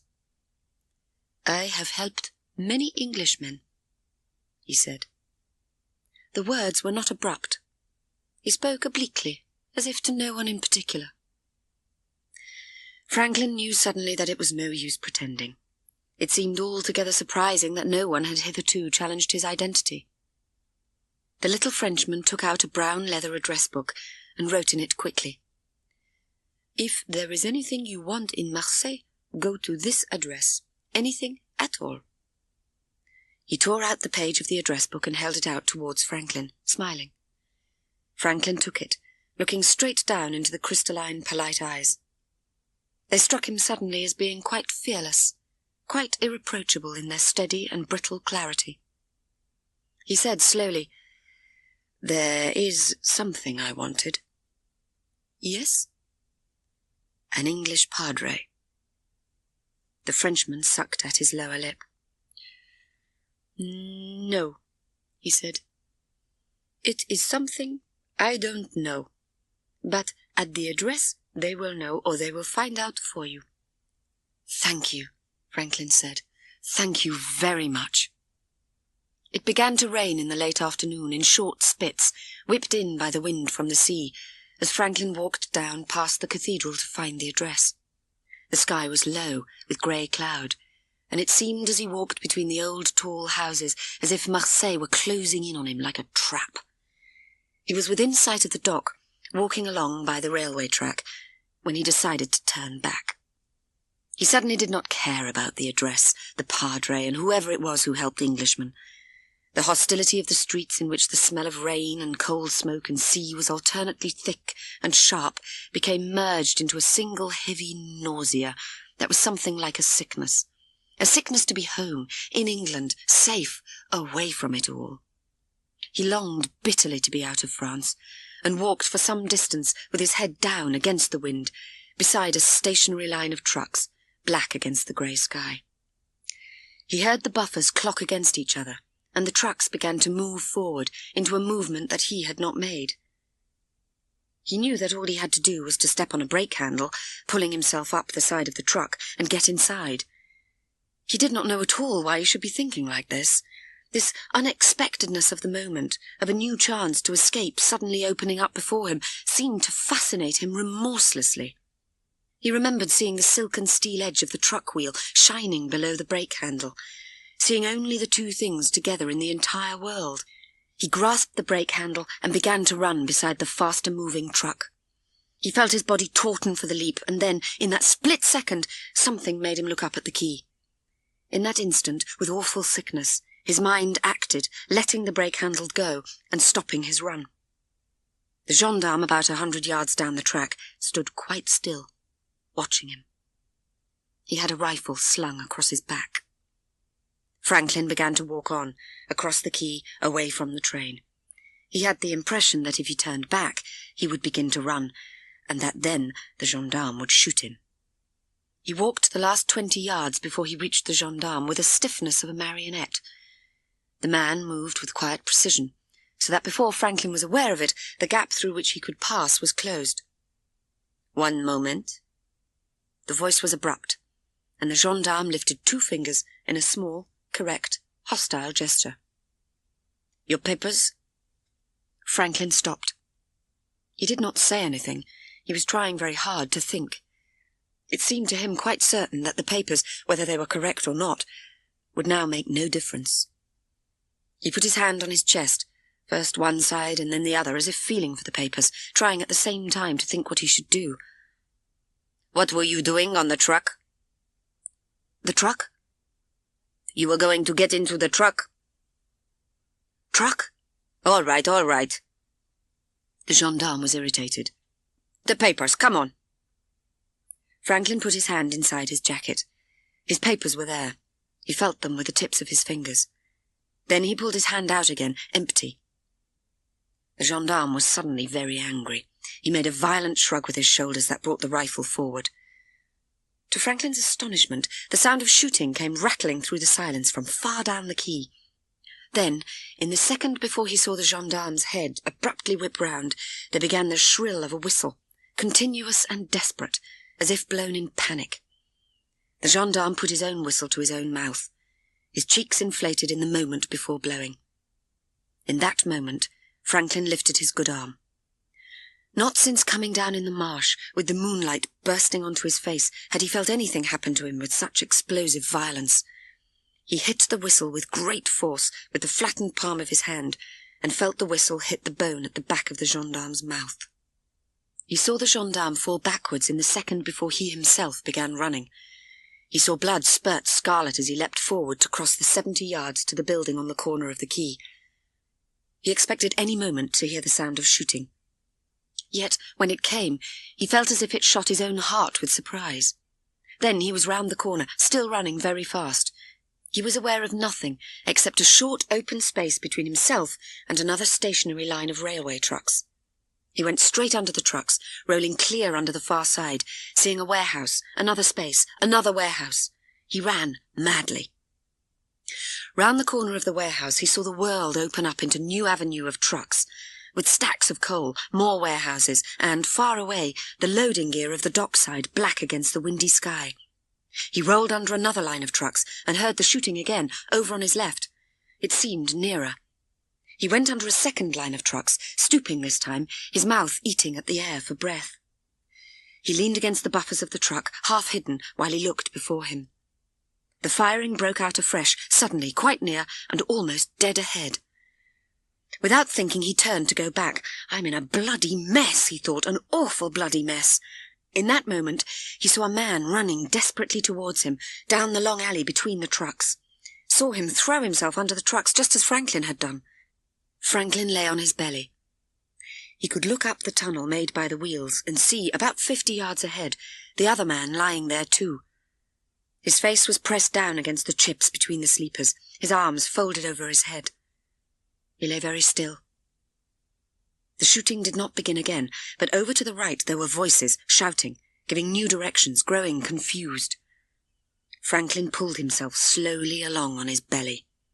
He could smell the oil of the sleepers and the grease boxes of the truck wheels. The voices seemed to be arguing now and were farther away.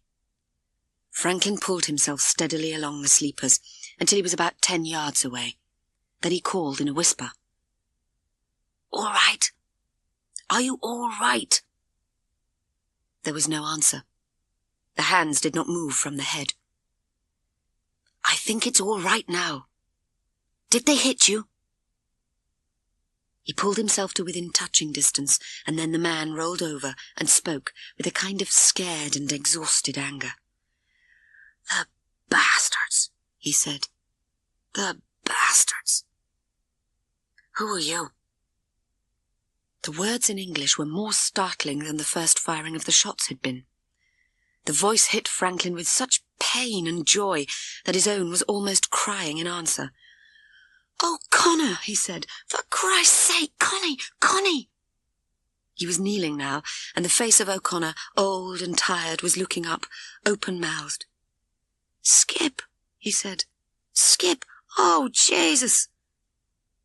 O'Connor stared at the loose sleeve of Franklin's coat, stared with his thin face white against the oil-dark sleeper in the increasing darkness. "Jesus, Skip! What have they done? What have they done?" And the words were so old with anguish and defeat that Franklin could only lie down on the wet sleepers himself by the side of O'Connor, with nothing to say in answer.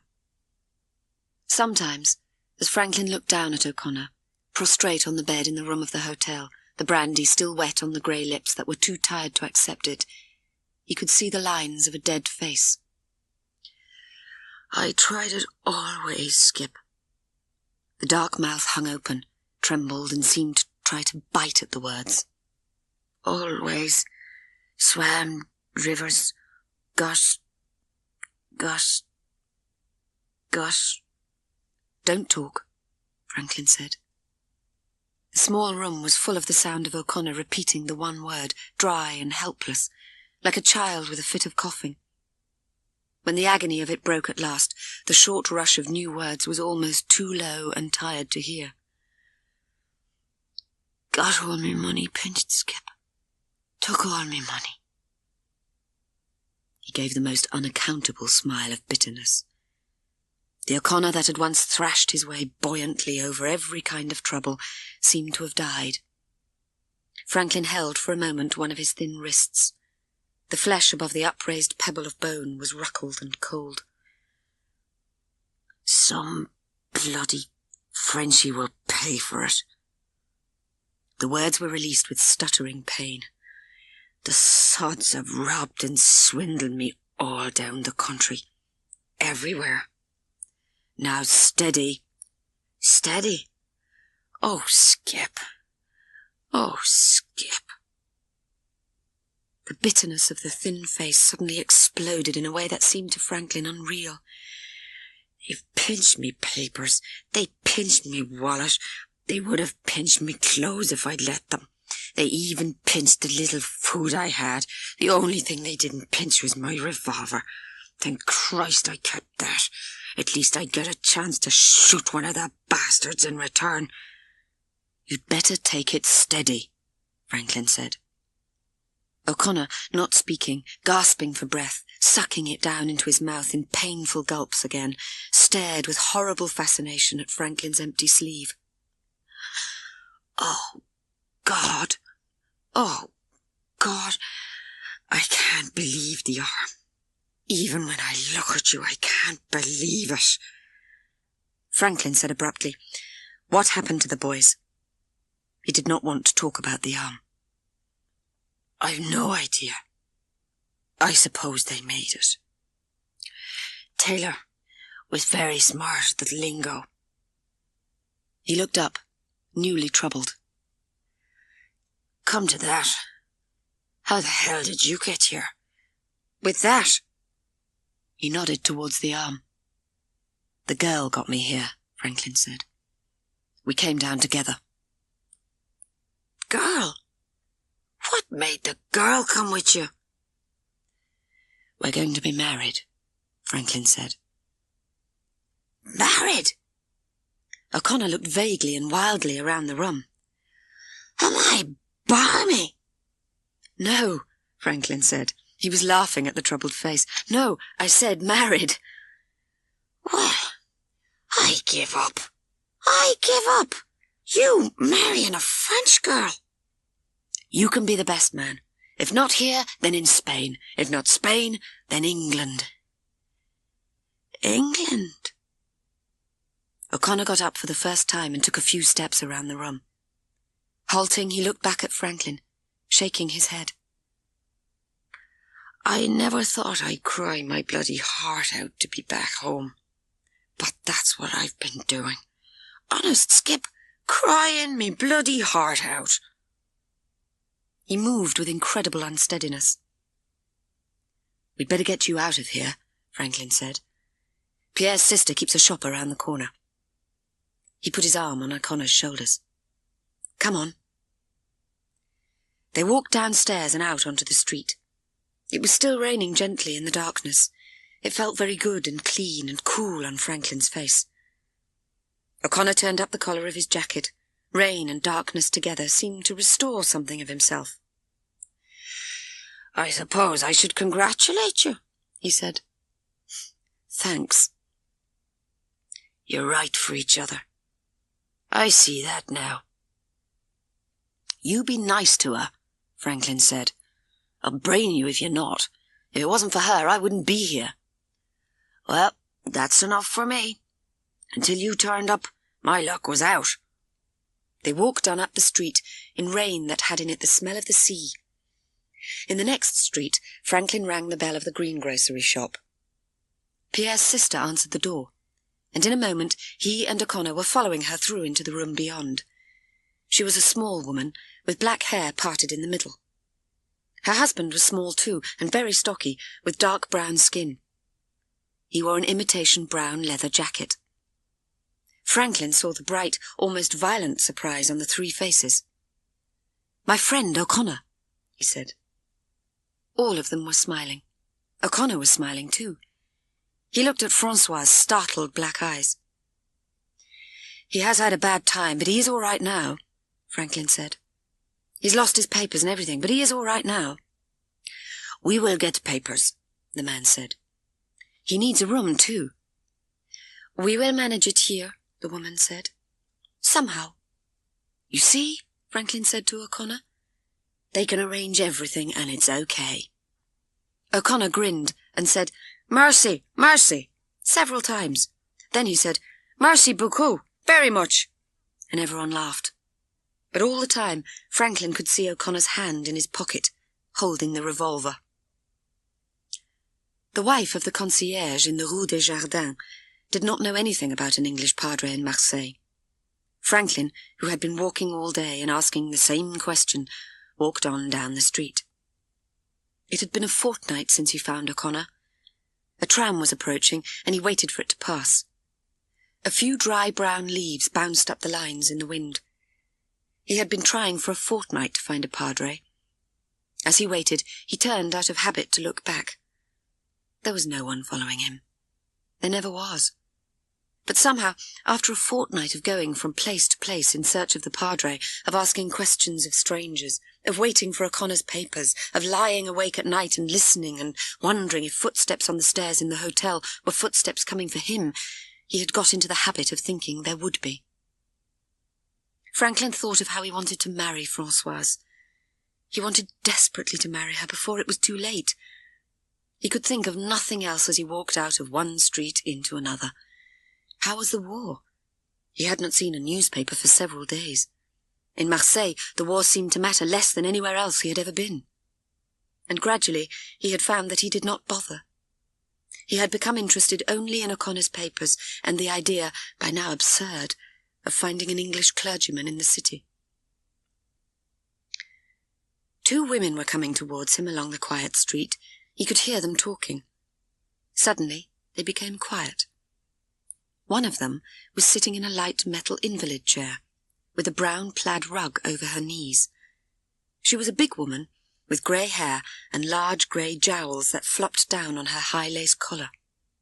The woman pushing the invalid chair was very small, and her hair was quite white. She had small, devoted, icy blue eyes that looked straight ahead. The two women went slowly past him, both silent now. Franklin looked at them and felt for a moment as if he had made a hysterical discovery. The icy blue eyes of the small woman were frozen in space. He knew that no women in the world, except the English, looked quite like that. He turned, hurried back and drew level with them. They jerked their heads towards him. "Are you English?" Franklin said. "I am English." The invalid chair stopped. The icy blue eyes of the little woman were dancing. "I am Scots," the woman in the chair said. "My name is Campbell. Miss Baker is English." Her voice was steady and rather masculine. She looked to be about 80. "How do you do?" she said. She held out her hand and her voice was formally calm. Franklin said, "How do you do?" and held the large, cool hand for a moment in his. "This is my companion, Miss Baker." "I've lived many years in Leamington," Miss Baker said. She too held out her hand. It was tiny. They both noticed his arm. He did not know what to say. "How do you come to be in Marseille?" Miss Campbell said. "I'm looking for an English padre." "There isn't one." "What time is it?" Miss Baker looked at her watch. "Nearly 4. "We have tea at 4. Miss Campbell said. "How do you come to want an English padre?" "I want to get married." "Not to a French girl?" "Yes." Miss Baker leaned her small body against the handle of the invalid chair. "Even in this crisis?" "I'm rather afraid I'm continually in a crisis," Franklin said. "Another wouldn't matter." "I see," Miss Campbell said. "However, as there is no English clergyman, it doesn't matter anyway." She looked again at his empty sleeve. "Where are you going?" "To England." Miss Campbell looked swiftly up and down the street. "I think you had better come home and have tea with us," she said.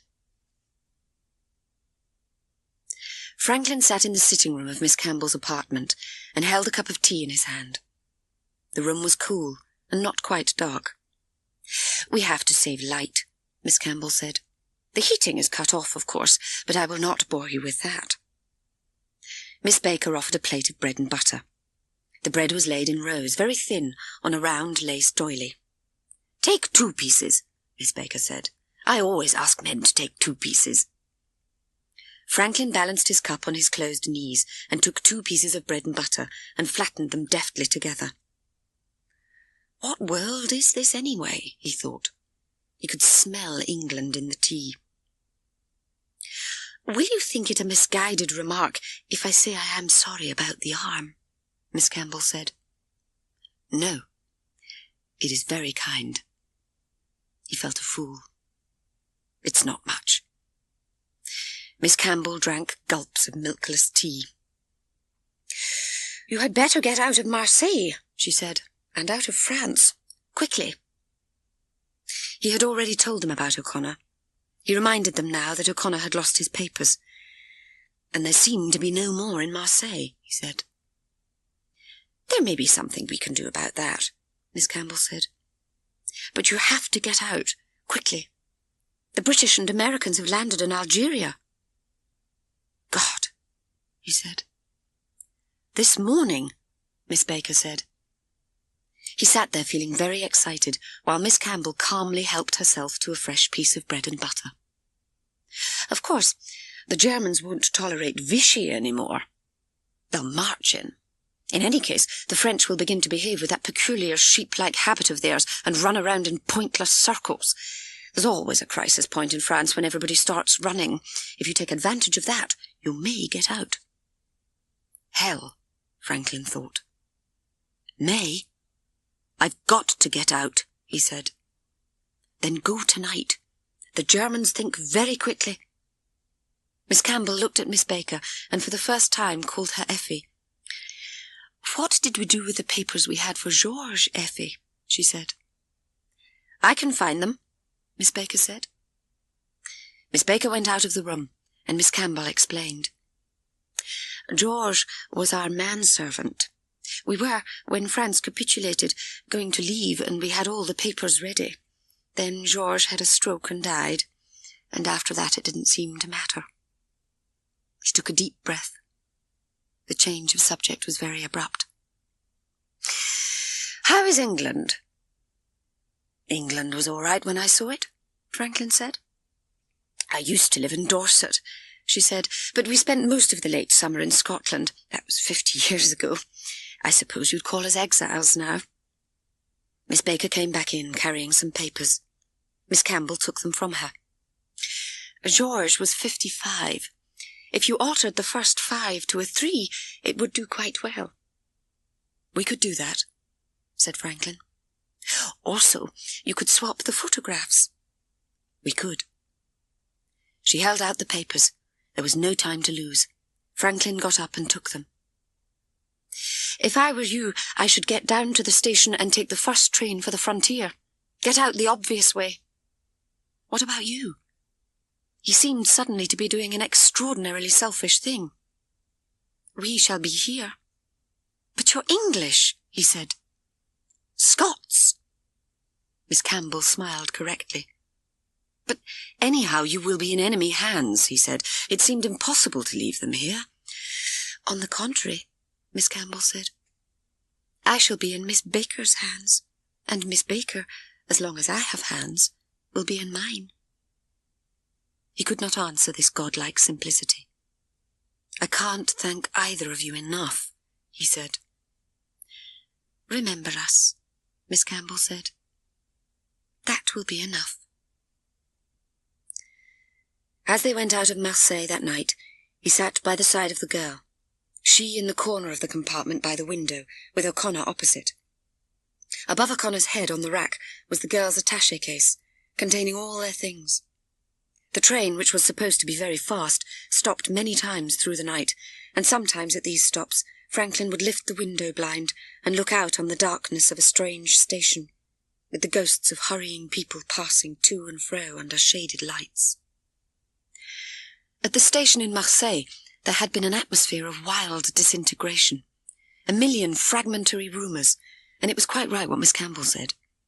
Everyone was running, and it was just possible that there would be a short period when everyone would be too concerned for himself to wonder where other people were running to.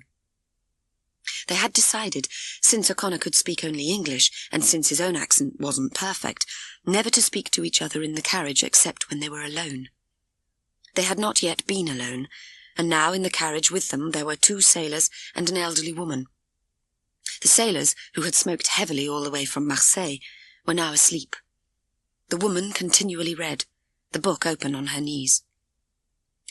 Franklin got up and looked hard at O'Connor and went out into the corridor.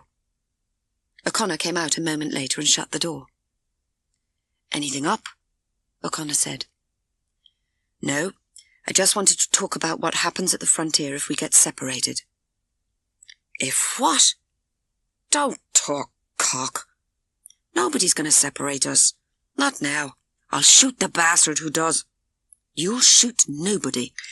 "If you only knew how I've been longing to shoot somebody," O'Connor said. "I do know, but just in case I should get separated from you, take the girl to the French authorities in Madrid. If you get to England, take her to my mother." "Right. And you?" "I'll be doing target practice somewhere." Now look what? You overruled me last time, and you got into a hell of a mess, and I got into a hell of a mess. The only time you let me arrange things, I got you over the river." Franklin grinned. "All right, but for God's sake, don't show that revolver, and whatever happens, be nice to her." "I'll be nice to her." O'Connor, a little embarrassed by the effort of saying something tender, stared at his own face in the glass. "I'll be nice to her. I know how you feel. I'm sorry you didn't find the padre." It seemed very cold when Franklin woke, and his heart turned over, sick and sour, and he saw the daylight beyond the window blinds. The sick excitement of the moment, of knowing they were nearly there, made him almost dizzy. O'Connor was still asleep, and the girl was drowsy, her head against his shoulder. The sun was coming uncertainly through grey easterly cloud, and he could see a wind blowing the bare trees along the line. There were more houses by the track, in 1s and 2s, and then in small settlements of 20 or 30, red and white. The girl woke. Seeing him, she smiled, and then the black hair fell over her face. O'Connor was awake too. The train began to slow. Franklin saw more houses, and then the first sidings of a station. The girl combed back her hair. She did not smile again. Her face had the same tense assurance as when he had first seen it, and nothing, he thought, could be more sure than that. In a few more moments the train stopped, and suddenly what he had feared and expected was happening. He was with the girl out on the platform, and he could not see O'Connor. Hundreds of passengers had exploded from the train. For a few moments there was no order. Then they were drifting down the platform, and he was with them and the girl. And they were borne into a large office, where men were examining papers and stamping them, and where the worst moment of his life suddenly slipped past him.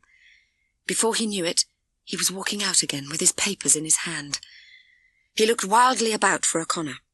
The steam from under the train was blown almost flat along the platform, along the feet of the people. He could not see O'Connor. Walking back towards the coach, he was suddenly torn between the need for finding O'Connor and the fear of losing the girl. He looked back, In the large office, the girl was standing at a table. Someone was asking her questions. He still could not see O'Connor. He turned and looked swiftly into the train, but it was empty.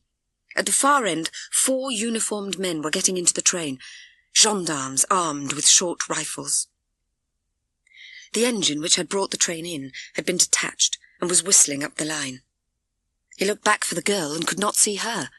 He started wildly towards the office. Then it was all right. She was at another table with another official, answering other questions. He still could not see O'Connor. He kept midway between the train and the office. The train was still without an engine and there was plenty of time. The girl had disappeared. She must have come out. He walked wildly along the platform, not seeing her. Down the line, the new engine was coming onto the train, and people everywhere were getting back to their seats. He tried to be very calm. He went back to the train. The Frenchwoman with the book was sitting in the corner of the compartment. Neither the girl nor O'Connor was there. They must be here, he thought. They must be. He walked down the corridor. It was a very long train, and he walked through 7 coaches. He knew that he could go on without O'Connor, but not without the girl. Nothing mattered without her, nothing at all. The thought of it filled him with sick panic, and he started to walk back up the train. The train began to move when he was halfway along it. He knew afterwards that it was a false move. There were many people still on the platform, but he did not know it then, and he began to run. He ran up 2 sections of corridor before he saw O'Connor. O'Connor was jumping off the train onto the tracks as Franklin saw him, and then running with the gendarmes running after him. O'Connor went behind some coal trucks, and then, still running, came out again and reached the cover of some trucks further on. Franklin saw him stop. "Oh, you bloody fool, you bloody crazy fool," Franklin thought. A moment later, O'Connor was firing the revolver, and the gendarme about 20 yards back went down. Then O'Connor was running on. The train began to slow, then stopped again as O'Connor disappeared. Franklin walked sickly back up the train. He pushed past excited people in the corridor, looking into all the compartments, but she was not there. Only the Frenchwoman sitting in the corner. Franklin felt as if he were the centre of an absurd and fantastic mistake. He looked frantically out of the window and then turned back to the woman. "The girl, please, the girl who was here, didn't she come back?" The woman looked up. "Yes, she came back." "For God's sake, where is she?" "She is with the gendarmes," the woman said. "Her papers were not in order. She came back to tell you that." "But what had she done to be with the gendarmes?" Already the train was moving, but he did not notice it. "I don't know, but I should say not much. She didn't look afraid." The train was moving quite fast now, and on the sidings there was no sign of O'Connor. He was desperate. "Did she say anything?" he said. "There was no time," the woman said. He looked at her wildly, and then beyond the window. A new world was racing past. It did not matter. He walked out into the corridor. It was all over. Nothing mattered. He walked frantically up the corridor, walked through the dark intersection between the coaches, swaying blindly. Then he stood by the window. The inside of himself was dead. He felt suddenly old, bitterly and vacantly old. He opened the window and let the wind, cold and violent, blow on his face. The trees at the foot of the mountains, dark and grey on the sunless side, were leafless. The leaves blown from them looked harsh and dry after the heat of summer. He stood there for a long time before shutting the window. The cold wind blowing in so violently had stung his eyes, and he shut them for a few moments, pressing his head on the glass. When he opened them, he could see the reflection of the girl's face, cloudy and unreal, beside his own in the window. Her face was very white. He could not believe in the reality of it, and simply stood there, watching it stupidly. Then he heard her breathing very quickly, with little gasps of pain, as if she had been running to find him and was frightened.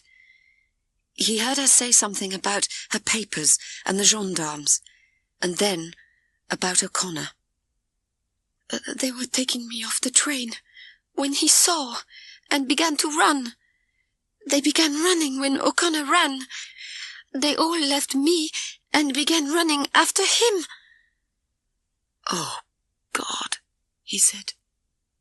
Don't talk. Don't talk. He could not bear the agony of her frightened smile, or the agony of knowing what O'Connor had done. She leaned against his empty sleeve and cried as the train rushed on between trees bare and bright in the morning sun.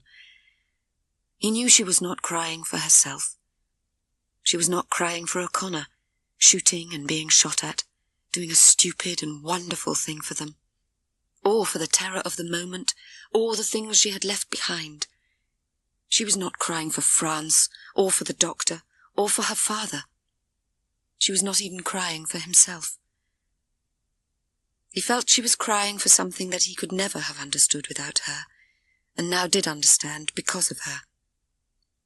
Deep and complete within himself, all these things were part of the same thing, and he knew that what she was really crying for was the agony of all that was happening in the world. And as he realized it, there were tears in his own eyes, and because of his tears, the mountains were dazzling in the sun.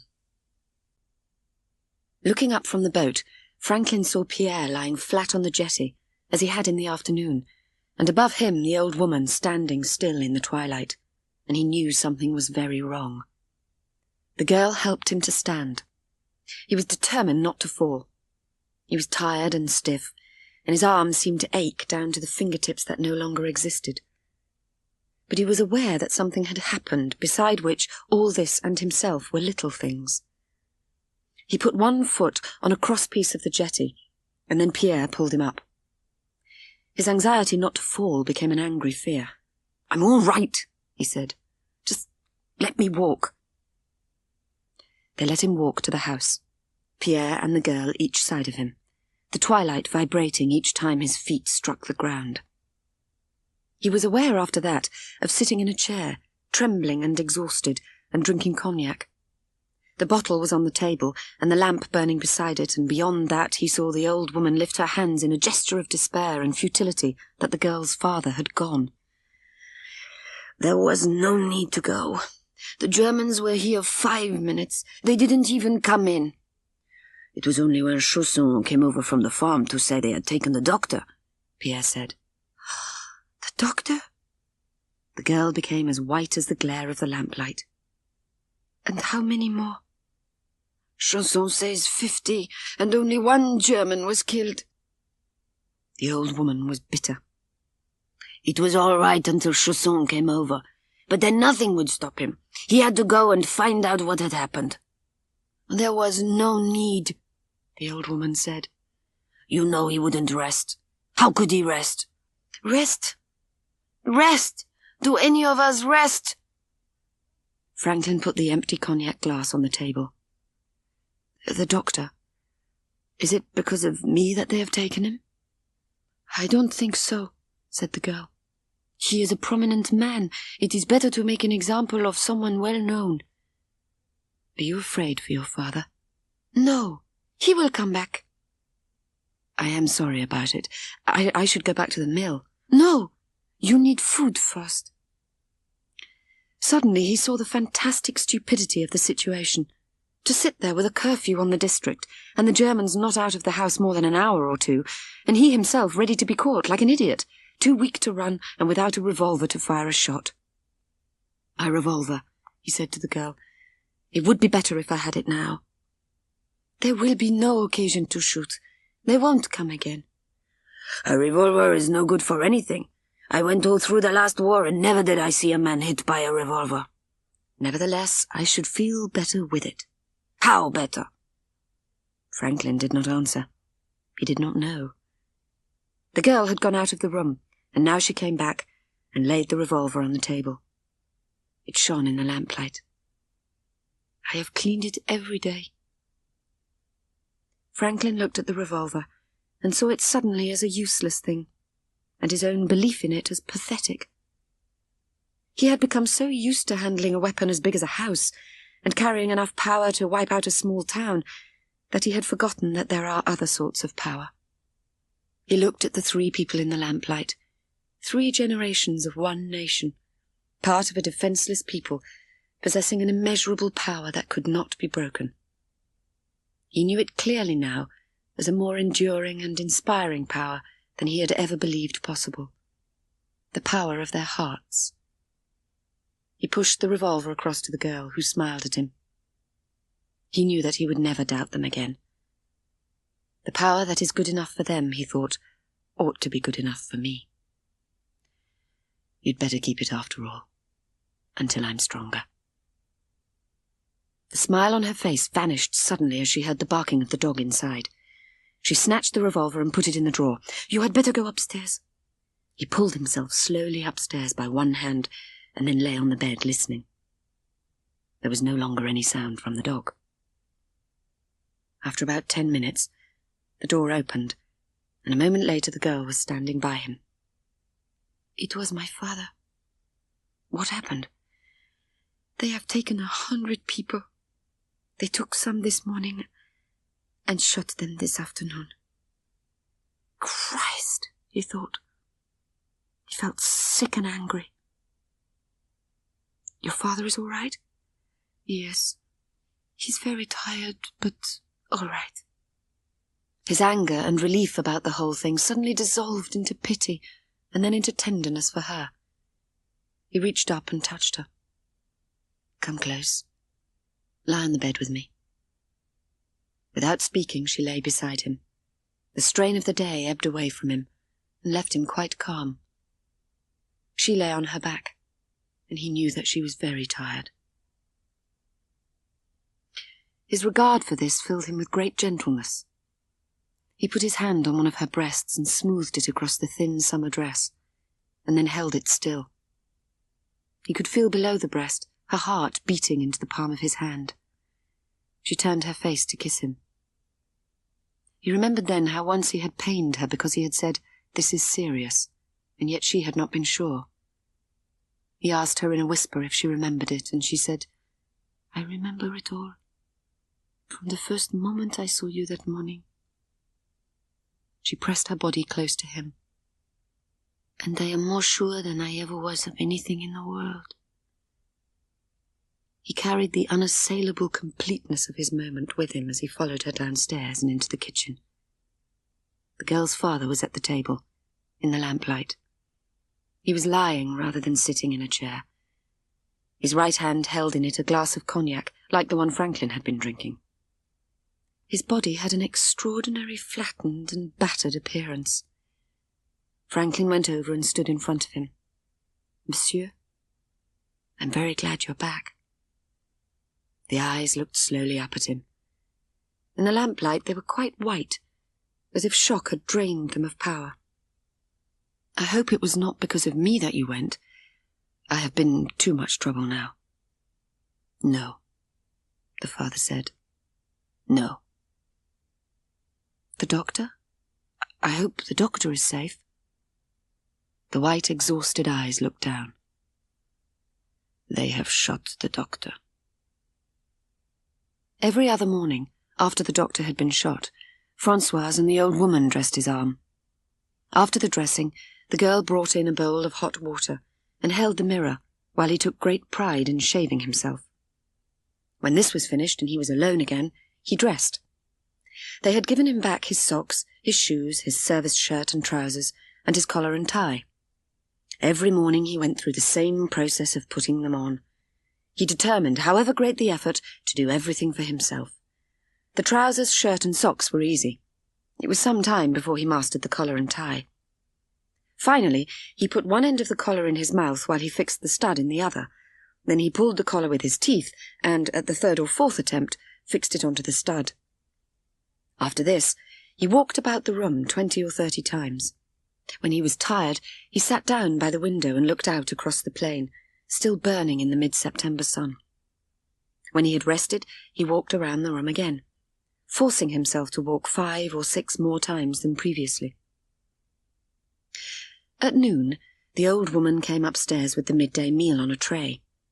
After eating, he would sleep for an hour, and then in the middle afternoon get up again and walk the room more times than in the morning. Every evening the girl came upstairs to sit with him and talk, staying until the light across the plain was smoky mauve, and on the 10th day, at about 6 o'clock, the second doctor came. He looked to Franklin, seeing him for the first time since the confused hours before the operation, taller and thinner than his brother who had been shot. He had a certain sad formality of manner as he asked Franklin to take off his shirt. The doctor looked at the arm with what seemed to Franklin a kind of detached melancholy. "You are very lucky," he said.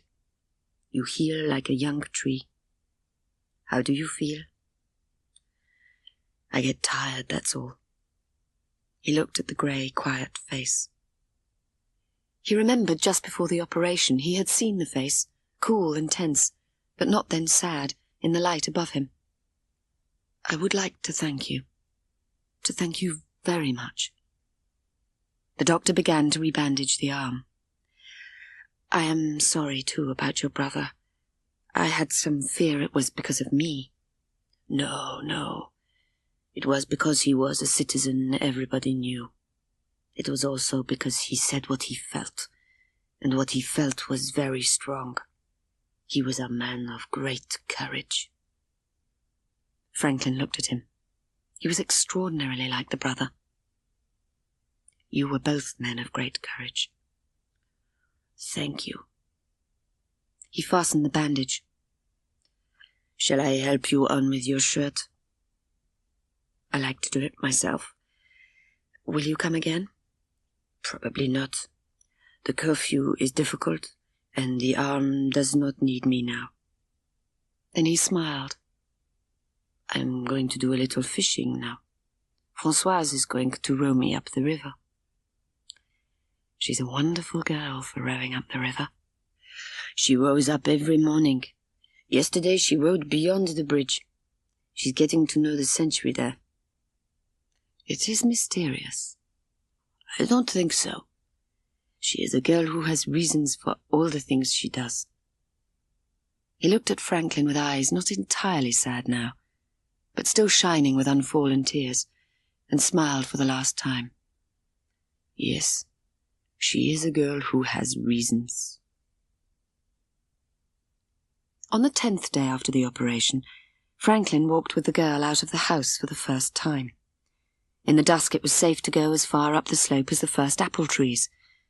His empty sleeve, tucked into his jacket pocket, felt strange. But the strangest moment was when he stooped down in the orchard to pick up an apple, and, without thinking of the balance of his arm, almost fell down. After that, he walked out every night. It was now late September, and each time the dusk seemed to come a little earlier, and he was able to walk a little farther. On the 17th night after the operation, he walked up through the orchard to the farthest corner of it, where it joined the vineyard on the slope above the river. He did not realize how fast he walked until he leaned against the fence there. The girl leaned there too, smiling and panting a little at the same time. "You make me run." Run? He was astonished at his own progress. "Did I walk fast?" "Very fast." She smiled again. "It comes of practicing a great deal. We hear you walking in the bedroom." "Oh, no, I'm sorry." "Oh, there is no need to be sorry. It is a good sound." She stopped smiling and looked at him, her eyes very black and serious. "Soon you will need to walk. My father has gone to arrange the pass for you." Oh, God, he thought. He did not want to go. After all his intense recuperation, he did not want it. He did not want the agony and the loneliness of being without her. When? When must I go? He took hold of her with his right arm, pulling her body forward until the shape of it was firm against his. "Perhaps tomorrow." She lifted her face to him. "You will be glad to get back in England." He did not know whether it was a question or not. He only knew that he would not be glad. "What will you do when you are in England again?" "Fly." He spoke without thinking. The decision to fly, determined by the fears that he would never do so again, must have lain already made up in his mind. And having expressed it, he knew that somehow he had to fly again, that it was an essential part of his life. "But the arm!" "If there is something you want to do very much, you will do it. Listen. Please do something for me." "I will do anything for you." As she spoke, he felt the inside of himself crying, dry and bitter. "I will do anything." "Then do this.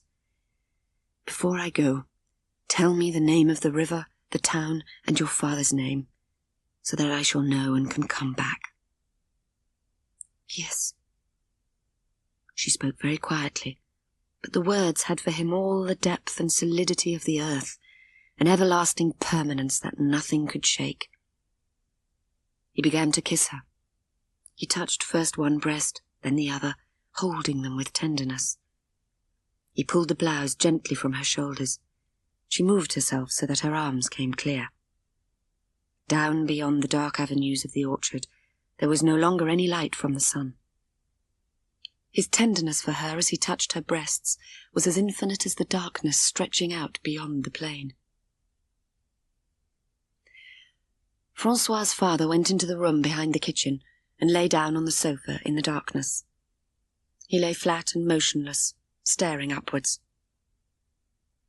He had eaten nothing since early morning, but he did not feel hungry. His stomach felt as if it had become pushed up into his chest, and slowly now the sour weariness of it was oozing up into his throat. He lay there for about 10 minutes, pressing his hands on his stomach, too tired to shut his eyes, until he heard the voices of Franklin and the girl. Franklin opened the door and came in. "I am lying down. Please forgive me." Franklin crossed the room, following the sound of the voice. The light through the door was thrown in a long yellow stick across the table and onto the sofa beyond. "They said you wanted to talk to me." "Yes. I have the papers for you." "I am most grateful. It has been a great trouble for you." "A little trouble. One expects that." Franklin saw the lines in the cheek, normally deep, were now like dark cracks in the faintly visible flesh. "You're very tired. I am sorry." "Don't be sorry. It is not altogether that." Beyond the kindness of the voice, Franklin detected an odd note of reservation, almost despair. "The papers will cover all normal emergencies.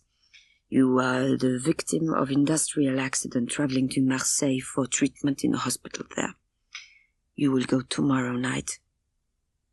Franklin did not say anything. He could see the eyes had a curiously dead appearance, the dark pupils fixed, staring upward. "Now, as to money, I have no money." "Good.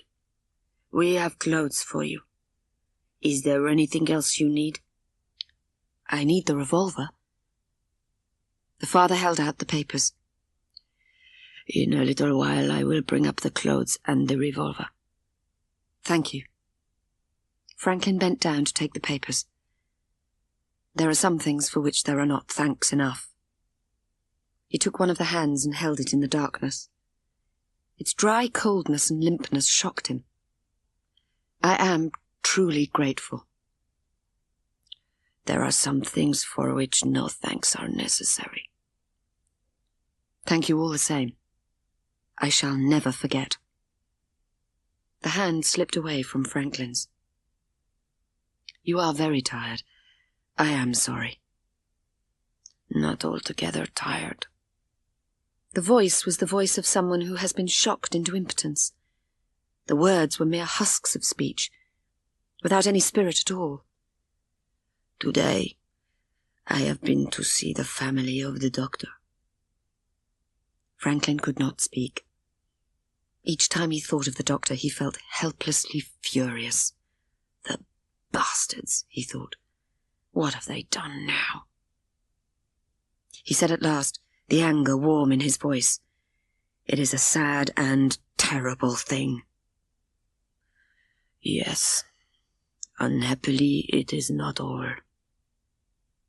The defeat in his voice was very clear now. It had the same dead prostration as the body lying there. "Today I went to see the doctor's sister. I have known them all since I was a boy. They used to come here and row boats on the river with us, every summer. The 2 doctors and the sister. I was very fond of her.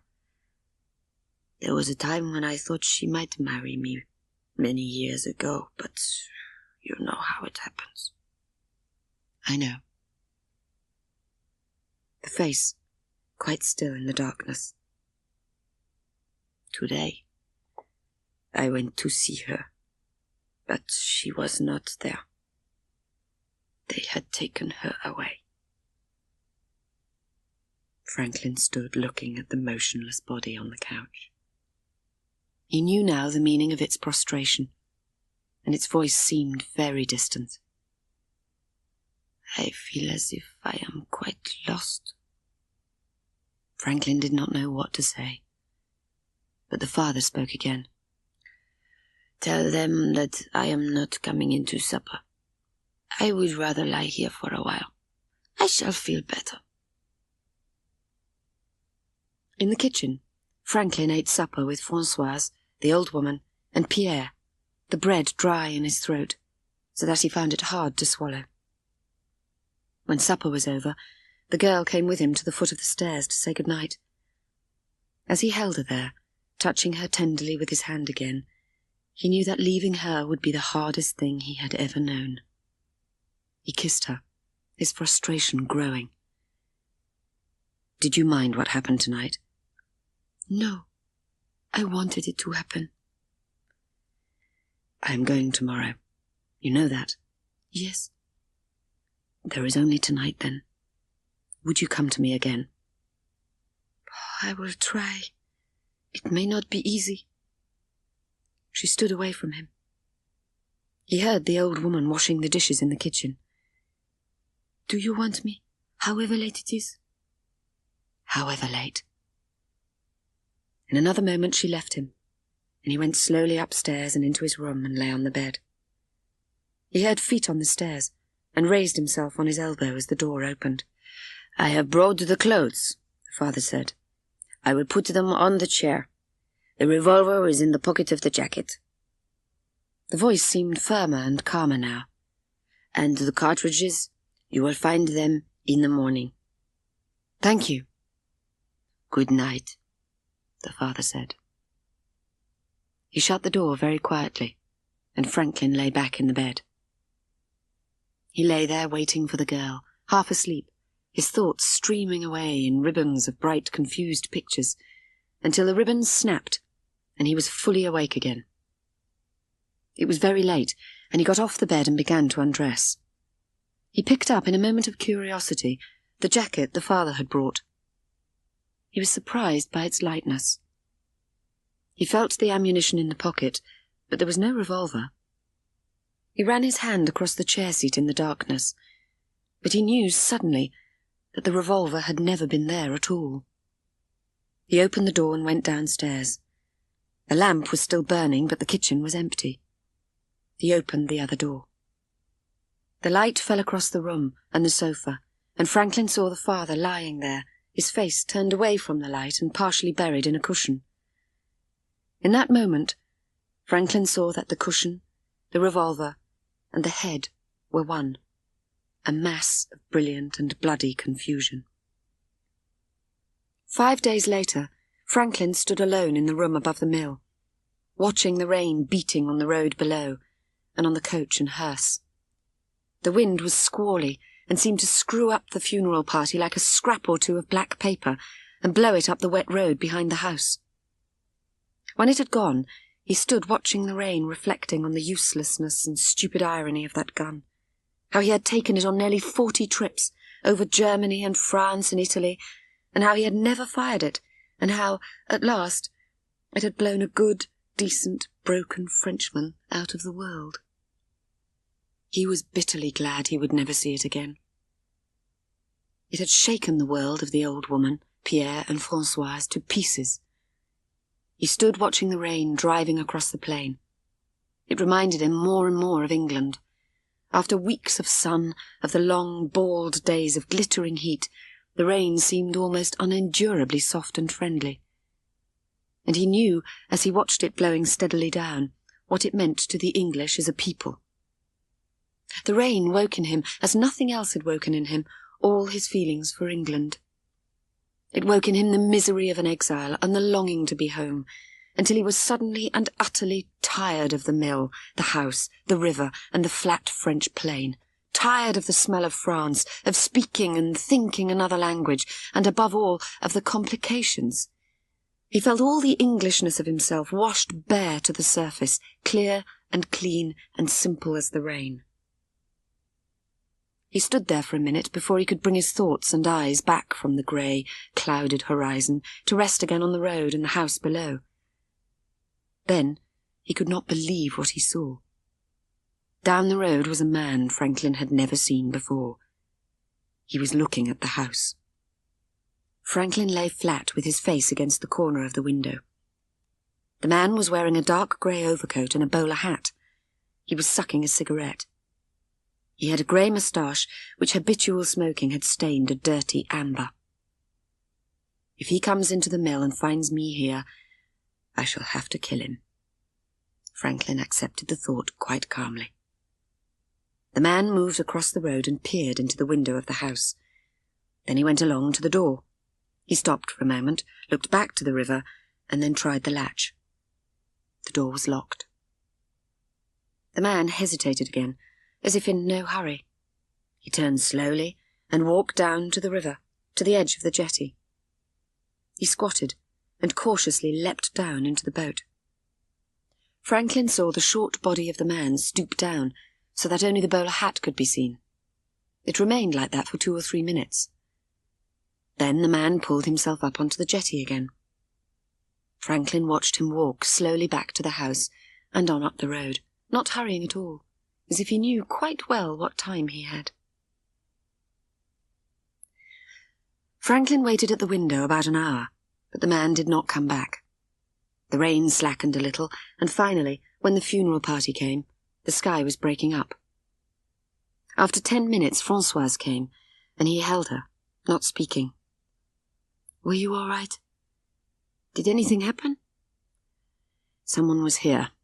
A man." "A German?" No, I don't think so." He told her about it. She was very calm. "I know him. He was from the village, one of those people who can never keep their mouths shut." "Then he's no good?" "No. No good to us at all." She stood, looking past him, thinking. Her eyes came suddenly black. "Would you be ready to go? Tonight?" He did not answer. "Would you go?" He knew that there was no choice, but the thought of going was very hard, and he hated it now. "I will come with you." "Good Christ," he said. "What?" "I will come with you." Her eyes were very still. "I have always planned to come with you. Grand-mère knows. Besides, you could never go alone. With the arm, they would pick you up in a minute." "Then they would pick you up if you came with me. That would be worse." "They won't. Not the way I shall take you." "No?" He looked at her closely. She was utterly and imperviously calm, and he knew that she had long ago made up her mind. "How will you take me?" She took his right arm and held it, putting her hand flat against the palm of his. "How strong are you? Could you row?" "Row?" "I could row most of the way, but it would help if you rowed a little.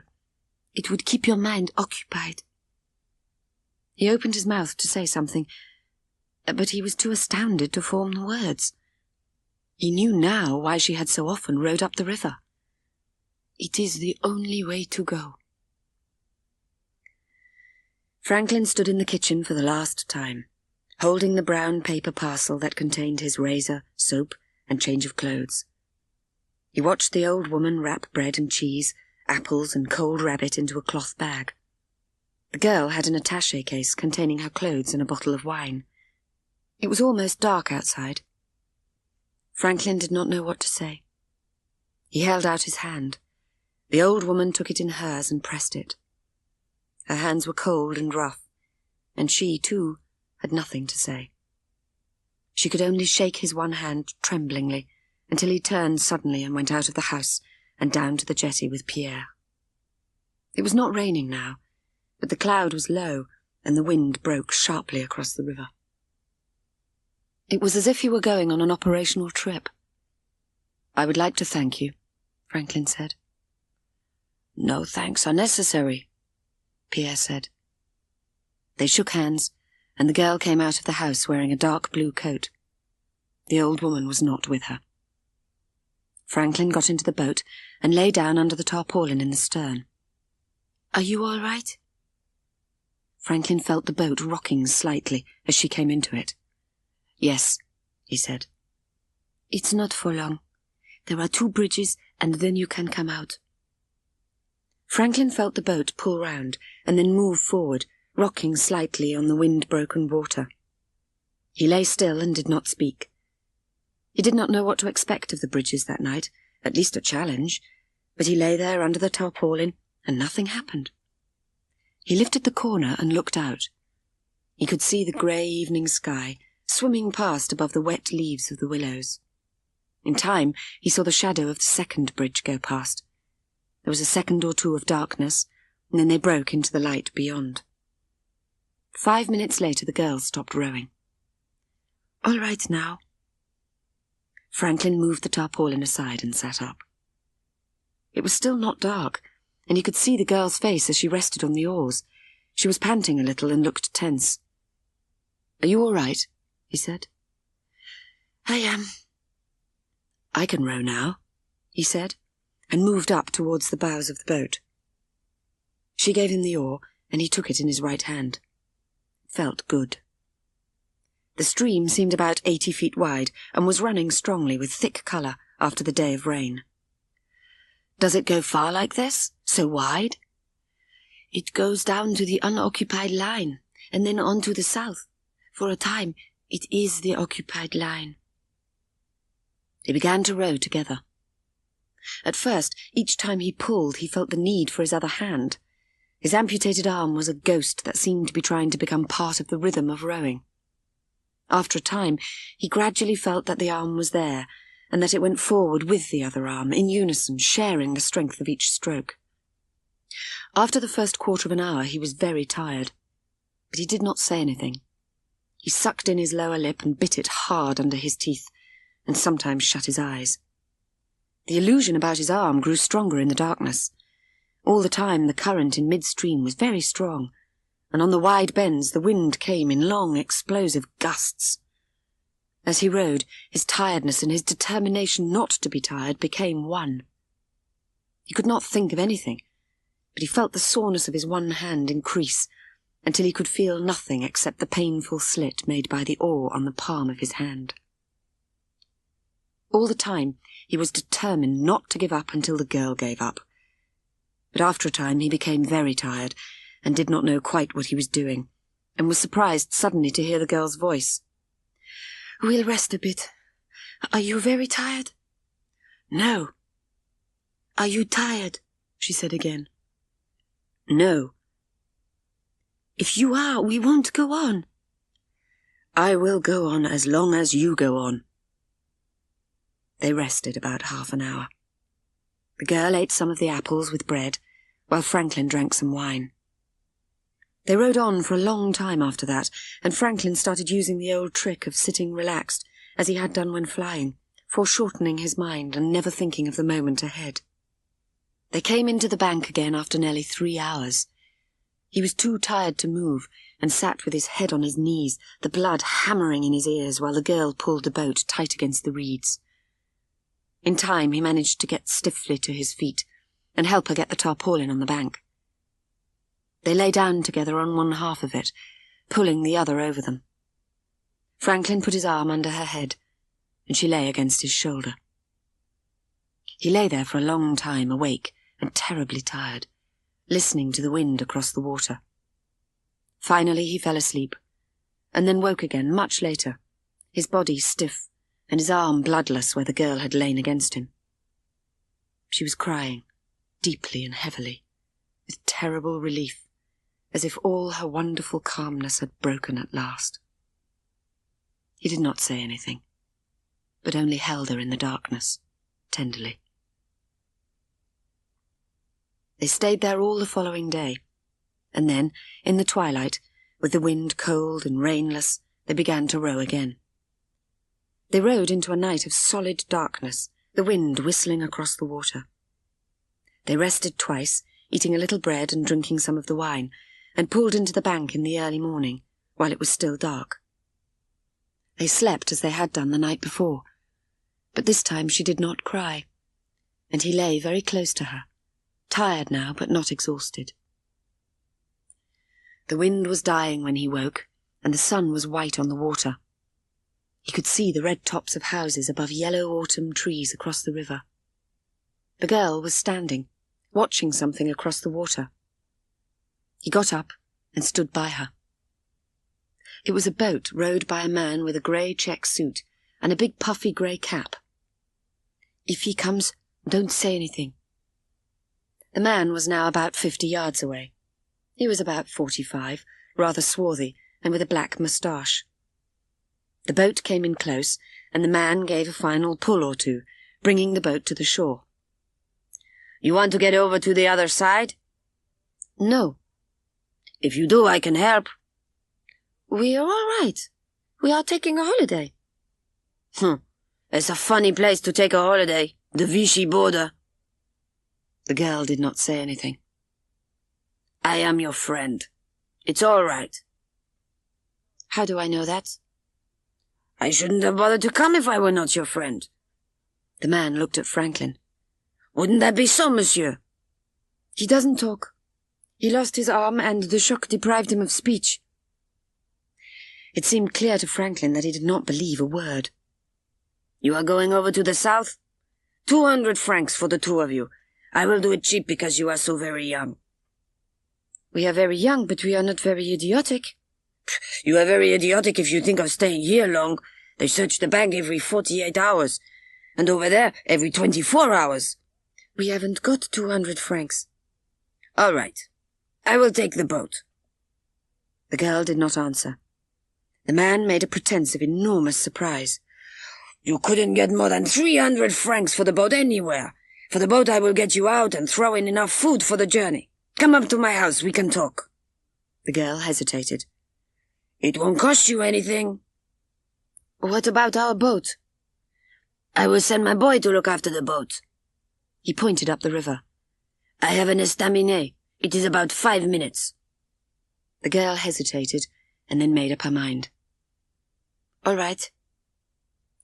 They rowed about half a mile upstream, and when the boat grounded, Franklin saw a road about 100 yards back through the broken woodland. He followed the man and the girl up through the trees. The man kept turning round and saying, Don't worry, don't worry." "We are not worried." Like hell, Franklin thought. Suddenly he saw the estaminet ahead of them. It was a one-storied house on the roadside. Once it had been painted blue, but the sun had burnt off the cheap blue plaster in large flakes. The front door opened straight into a small room, in which there were tables and a counter and half a dozen chairs. "Sit down. I will tell the boy." He went out through the back door. The girl sat staring at Franklin, eyes calm and brilliant. "There is nothing to be afraid of." He kept silent. Presently the man came back and sat down. "The water is heating for coffee. You have plenty of time. You won't go today." "Not today?" It is essential to work with the system. The Germans, they do everything at fixed times. Every 48 hours it is dangerous. Where are you making for? Marseille. The door opened, and a young woman came in carrying a tray. On it was a coffee pot and cups and saucers. Franklin could smell the coffee. The young woman put the tray on the table. With the coffee there was bread and butter. Real butter. And real coffee. All right? He smiled. The young woman went out. Françoise poured the coffee. I tell you what I will do. I have to make a living somehow. As a favor, I will buy the boat for 300 francs. And out of that you charge 200 francs for taking us over? Well, I have to make a living somehow. No. Franklin drank his coffee. It was strong and hot and very good. What is your idea of the value of the boat? I want to be fair. 1,000 francs. The man made an enormous gesture with his arms. It seemed to embrace every impossibility in the world, leaving him very tired. We shall never get on like this. It is a very good boat, the girl said. All right. I tell you what I will do. I do it because you are young, and because the young man has had a misfortune. He looked very tired. I want to be fair. Slowly the girl sipped her coffee. You give me the boat and 100 francs. We have no money, the girl said. Holy Mary, Mother of God. What were you going to say? Without the 100 francs? All right. I will make an exchange. You give me the boat, and I will give you transport on the other side. What transport? Bicycles. The girl seemed to consider it. It will take longer to cycle, but you will get there. The train can be difficult. What about food? I will give you food for 1 day. What about oars? Oars? There are 2 oars and a very good tarpaulin in the boat. What about them? The man got up from the table and walked about the room, as though at last he had lost all hope in the girl.